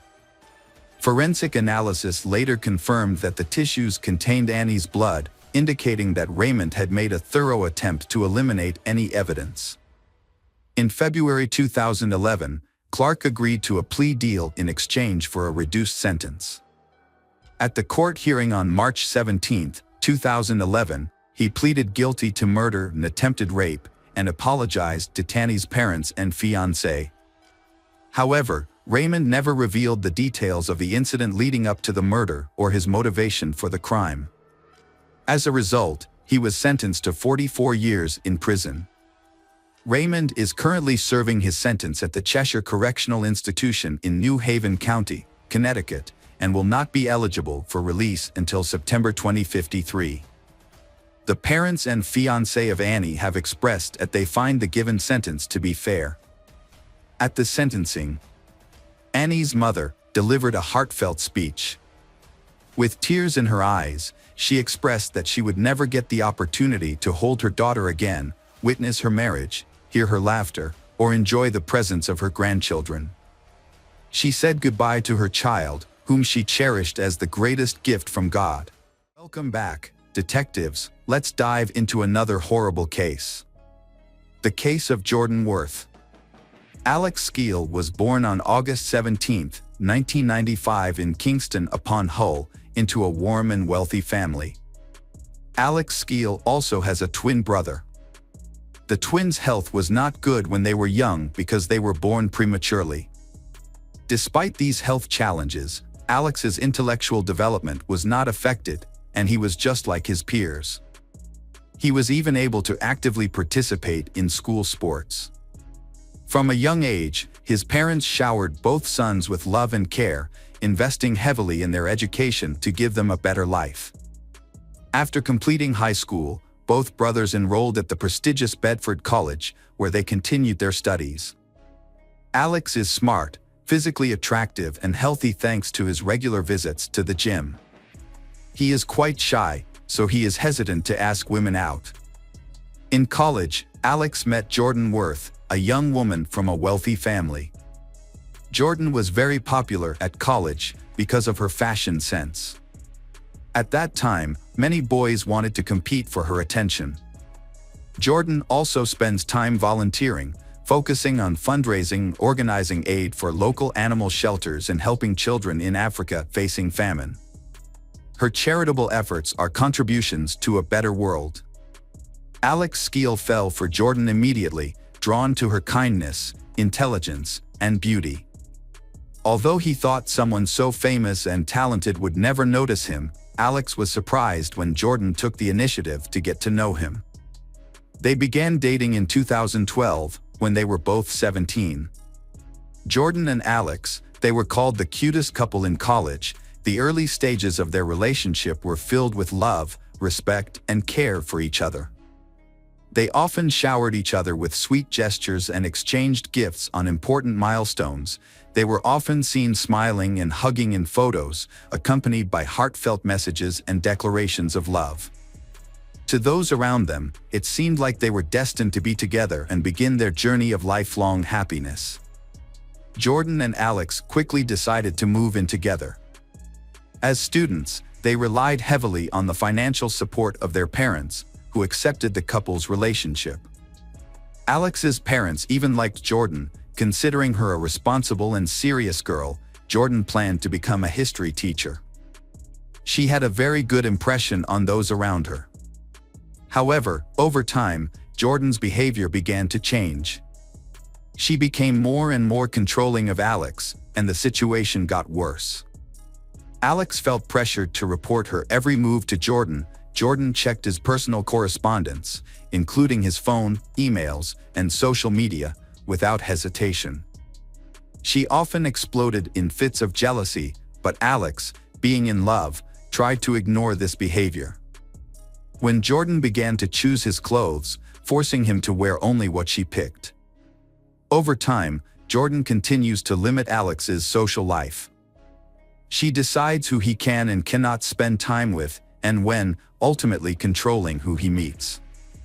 As Alex's relationship with Jordan continued, connections with those around him began to break down. His family and childhood friends were cut off from him, but he seemed oblivious to the situation. Despite their seemingly perfect public image, Jordan was controlling Alex's interactions, deleting his phone contacts without his knowledge and blocking his loved ones. She also responded to messages on his behalf, often being rude and insulting. Jordan would delete chat histories, leaving Alex unaware of what he had said to others. As a result, people began to distance themselves from him. Alex's twin brother noticed that Jordan was preventing them from communicating with Alex. At the same time, their parents also noticed changes in Alex's behavior, causing them to become concerned. Alex began to pull away from his family and those close to him. He stopped visiting, even on holidays. When his mother tried to reach out, she was met with rudeness. On the rare occasions she managed to speak with him, she urged Alex to end his relationship, warning that it would not end well. However, Alex refused to listen and defended Jordan, insisting she cared for him and meant no harm. The family soon discovered that Alex's girlfriend was behaving in a controlling manner. Jordan had convinced him to drop out of college, quit sports, and get a job. She then controlled his income, spending it on herself and entertainment. Concerned about Alex, his parents tried to intervene and convince Alex to leave Jordan, but he refused to listen to their concerns. In 2013, during Jordan's 18th birthday celebration at a country hotel, Jordan's behavior became alarming. As night fell and the guests began to leave, she disappeared without a word. Alex frantically searched for her, and the next morning Jordan stumbled back to their room, heavily intoxicated. When Alex asked where she had been, Jordan attacked him with aggressive actions and words. 2 months later, at Alex's 18th birthday party, Jordan got into a fight in front of his family and friends. Jordan assaulted a 15-year-old neighbor girl who was an acquaintance of Alex's family and had been invited to the party. Jordan saw the woman's intimate behavior with Alex, and Jordan became angry and attacked the girl by pulling her hair and scratching her face. Although Jordan eventually calmed down, the incident exposed her true nature to everyone present. Alex's parents and brother advised him to end the relationship because of Jordan's aggressive and unreasonable behavior. Alex took their advice for the first time and admitted that Jordan had overreacted. Alex spoke to Jordan that night, telling her that he had decided not to move back into their apartment and would instead live with his parents. After the breakup, Alex continued his studies and continued working, gradually losing contact with Jordan. On New Year's Eve 2014, Jordan surprised Alex by calling to tell her she was pregnant. Alex was surprised and delighted. Jordan apologized for not sharing the news sooner, fearing that he would no longer want to see her. When Alex's parents learned that they were expecting a grandchild, they invited Jordan to move in with them. Jordan accepted their offer and moved in with them. Jordan and Alex eventually got married, and 3 months later, they welcomed a son named William. The young family was initially filled with happiness and contentment. For a short time, Jordan tried her best to please Alex and rekindle the flame of their love. However, when William, their son, was 6 months old, Jordan became pregnant again. As the due date approached, Jordan became increasingly irritable and demanding, insisting that they move out of his parents' house immediately. Attributing her behavior to hormonal changes, Alex finally gave in and rented a place for them in the city. In the summer of 2015, Alex and his wife Jordan welcomed their second child, a daughter named Alice. Alex was overjoyed and felt grateful for his family. However, after the move, Jordan's behavior changed and her controlling nature resurfaced. She forbade Alex from communicating with his family and prevented his parents from seeing their grandchildren. Despite this, she continued to accept financial help from them and would occasionally even ask Alex to request money from his parents. Within a few months of marriage, Jordan psychologically manipulated and dominated her husband, stripping him of his autonomy and subjecting him to her complete control. She frequently belittled and insulted him, gradually escalating the abuse. The situation began when they were renovating their house, and Jordan became increasingly dissatisfied with Alex's efforts. One day, Jordan became angry after Alex expressed his frustration. In a fit of rage, Jordan threw a hammer at Alex's head, causing a deep gash. As Alex clutched his wound in shock and struggled to stay conscious, he begged Jordan for help or to call an ambulance. However, Jordan responded with indifference, telling him to crawl away and die. Jordan then left Alex without help, going into another room to watch television. The next 3 years of Alex's life were marked by non-stop moral and physical suffering. Despite this, his deep-seated depression numbed him to the escalating threats and abuse he faced. He continued working to provide for his family, but his frustration and discontent with his wife grew. Alex endured humiliation at home, being forced to sleep on the floor without a bed, blanket, or pillow, and no longer allowed access to the kitchen. He was forced to eat leftovers, often leaving him hungry, as Jordan controlled his finances, taking all his money, preventing him from buying anything outside the house.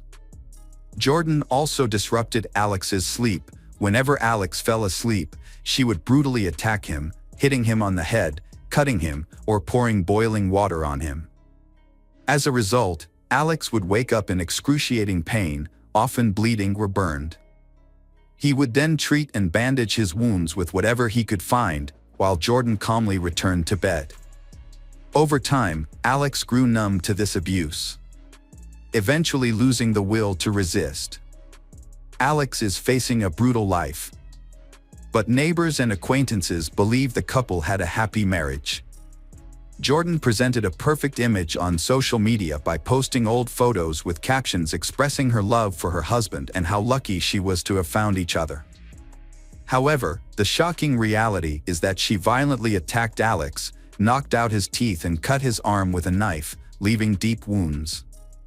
Furthermore, Alex suffered severe burns and was unable to seek medical help, forced to treat his injuries with makeshift items such as plastic wrap and adhesive tape at home. The couple's neighbors frequently heard screams coming from the house, prompting some to call the police out of concern. However, whenever this happened, Jordan would convince the officers that everything was fine and they would leave. During a subsequent police visit, one of the officers noticed that the husband, Alex, had a fresh wound with blood running down his arm.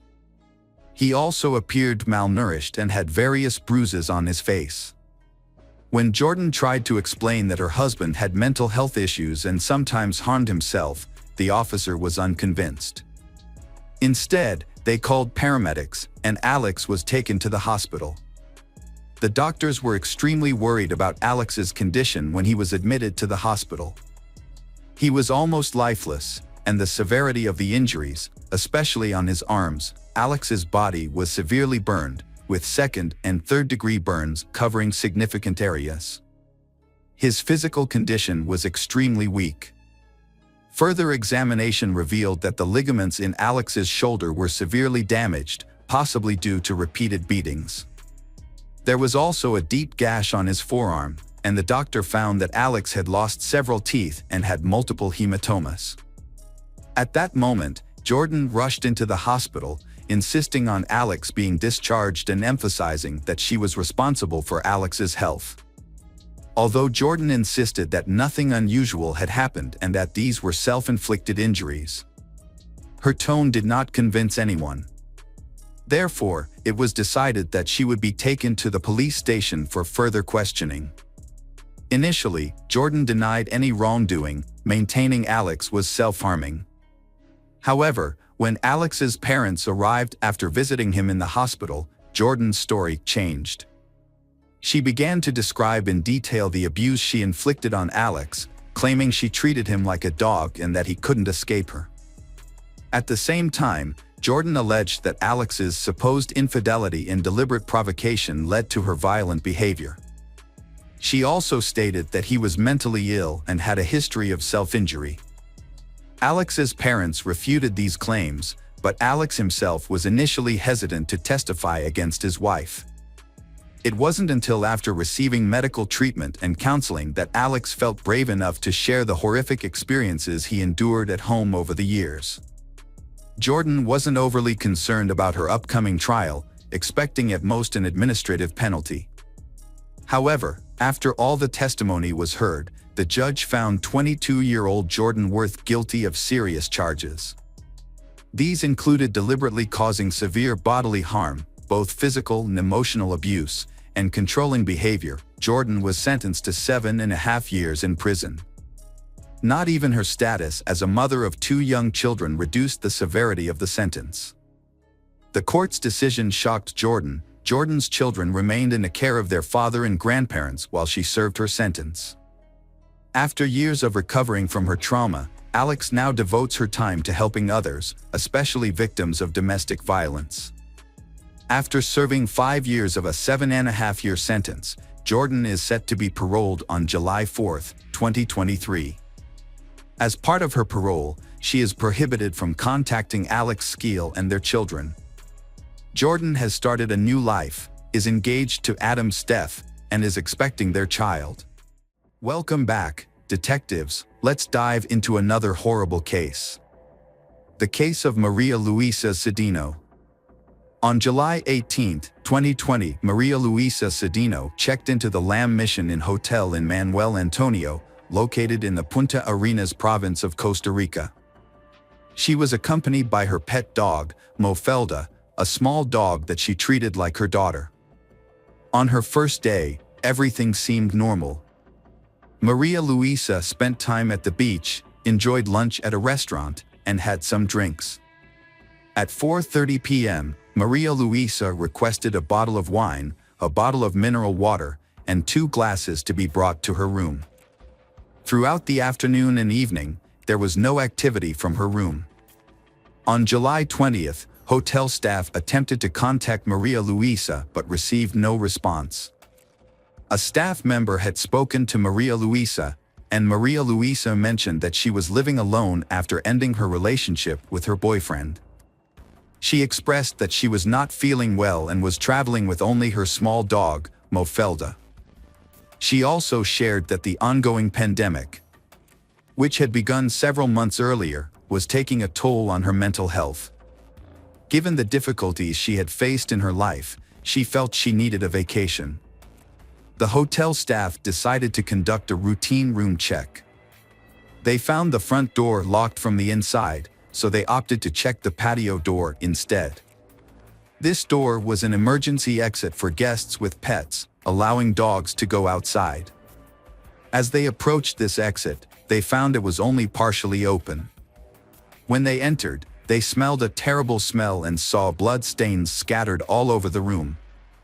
In one corner, they found a dog alive but shaking with fear. On the bed, they discovered Maria Luisa's body wrapped in a sheet.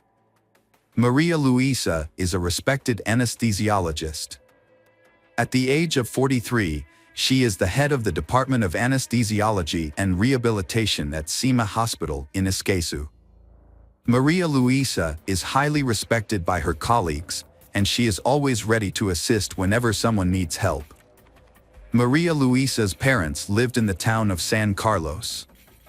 Friends described her as a strong, intelligent, and likable woman who loved to travel. Upon receiving the news of Maria Luisa's death, her family was deeply saddened. The mystery surrounding this case began the moment the staff discovered Maria Luisa's body.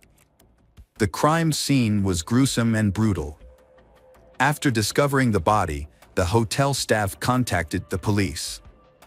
Upon arriving and examining the scene, the police quickly determined that Maria Luisa had been murdered. Maria Luisa's body was severely damaged and tortured.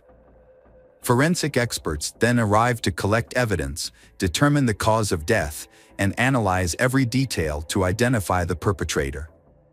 A subsequent autopsy discovered multiple bite marks on the body and 2 broken fingernails, indicating that Maria Luisa had fought back. The autopsy also revealed that the killer had washed the body, suggesting that he had taken Maria Luisa to the bathroom after the murder. Police determined that Maria Luisa had been murdered in the bedroom, as evidenced by the large amount of blood found there. The perpetrator then took the body into the bathroom, washed it, dried it, wrapped it in a sheet, and placed it on the bed. The killer had washed the body, possibly to eliminate evidence and hide signs of the crime. However, this effort was largely ineffective because blood was found everywhere, on the floor, walls, curtains, and bed.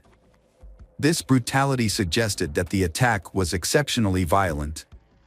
Experts took photographs and gathered as much physical evidence as they could. The body was sent for an autopsy, and the police started questioning hotel staff and guests who might have witnessed or heard anything.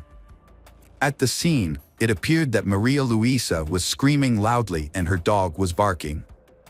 However, no one reported hearing any screams throughout the night, despite the hotel being mostly empty due to the pandemic. Only a few staff were present, and the hotel owner, Harry Bowden, lived there with his husband. Harry Bowden also let some friends live in the hotel because they were having financial problems, as the hotel was never fully booked during the pandemic.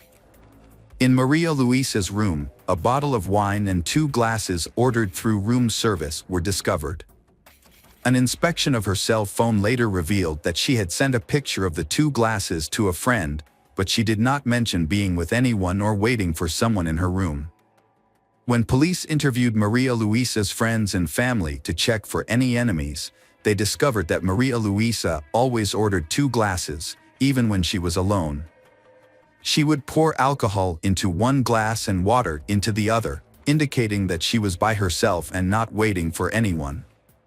Police believe the attacker may have been someone who saw Maria Luisa at the hotel, noticed the back door open and took the opportunity to attack. However, the brutality of the case suggests that the killer must have had a deep hatred for Maria Luisa to have attacked her like that. This has left the police baffled. In this case, it appears that this was a murder committed by someone who knew Maria Luisa and intended to kill her. However, there is no evidence that Maria Luisa was with anyone or that she was seeing anyone. The autopsy results further revealed that Maria Luisa had been abused. She had signs of strangulation and marks on her cheeks, lips, arms, and chest. Since Maria Luisa did not scream, the police suspect that there were several people attacking her, rather than one person. Police believe that 2 people held Maria Luisa down while a 3rd person raped her. An analysis of Maria Luisa's body found no evidence of rope or restraints. Police also speculated that the attackers may have gagged Maria Luisa by stuffing something into her mouth, allowing them to carry out the attack undetected. It didn't take long for police to find their first suspect, a man who was staying at the hotel with several fresh injuries that looked like scrapes and bruises. The man was Herrera, who worked at a nightclub in the city and was staying at the hotel at the time of the murder. Herrera was arrested. His footprints were compared to those found at the murder scene, and 2 of them matched Herrera's footprints, which were found on the porcelain floor in front of the bed in the bedroom. A second suspect, Luis Carlos Miranda, was arrested after a hotel security guard reported seeing him walking the hallways at night with suspect Herrera. After Herrera was taken into custody, Luis Carlos Miranda was questioned to determine if he was connected to the case. Dental tests were conducted, which revealed his dental records matched the bite marks found on Maria Luisa's body. Hotel staff reported that they saw Maria Luisa meet with Luis Carlos Miranda and Herrera on a few occasions, but these encounters were casual, with no indication that they knew each other well. They simply greeted each other and exchanged pleasantries. This casual interaction may have been due to the small number of guests in the hotel at the time. 2 friends, Luis Carlos Miranda and Herrera, were staying at the hotel due to financial difficulties during the pandemic. The hotel owner, Harry Bowden, had allowed them to live on his property. When the police discovered matching footprints and bite marks that implicated Luis Carlos Miranda and Herrera, they brought Harry Bowden in for questioning.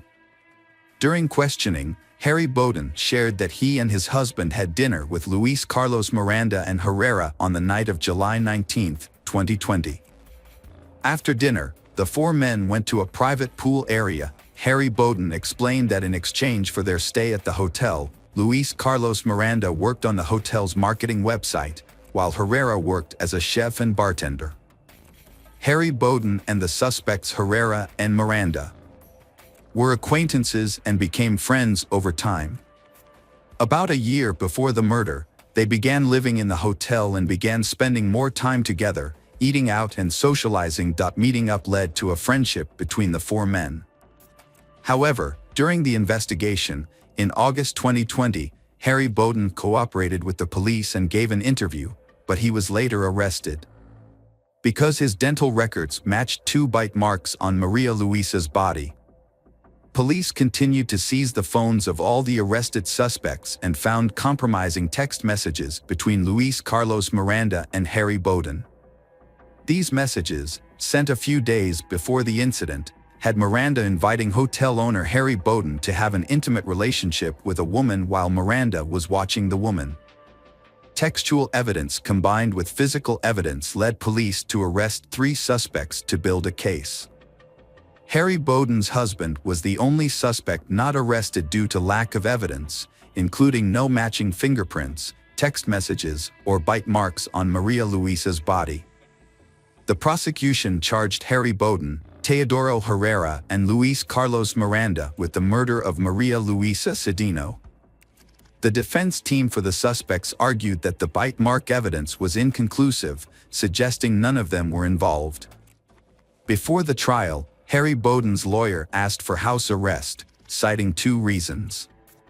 First, the country's pandemic posed a danger to Harry Bowden, who is 69 years old. Second, he had just undergone knee surgery and had difficulty walking, often relying on a cane. As a result, the court approved the house arrest order, allowing Harry Bowden to return to the hotel. Although confined to the hotel grounds, he still enjoyed a lavish lifestyle, complete with servants, restaurants, and swimming pools. On September 13, 2022, the public trial of Harry Bowden, Teodoro Herrera, and Luis Carlos Miranda began, where text message evidence and dental records were presented. At that time, the prosecution had difficulty proving the involvement of Harry Bowden and Luis Carlos Miranda. Although text messages were found and bite marks were allegedly found on Maria Luisa's body, the bite marks could not prove who committed the murder. On the contrary, there was a large amount of evidence against Teodoro Herrera. A bloodstain was found, and he had superficial injuries. Furthermore, his blood was found under Maria Luisa's fingernails and on several personal items, such as a watch and a cell phone, which were in Teodoro Herrera's room at the time of the search.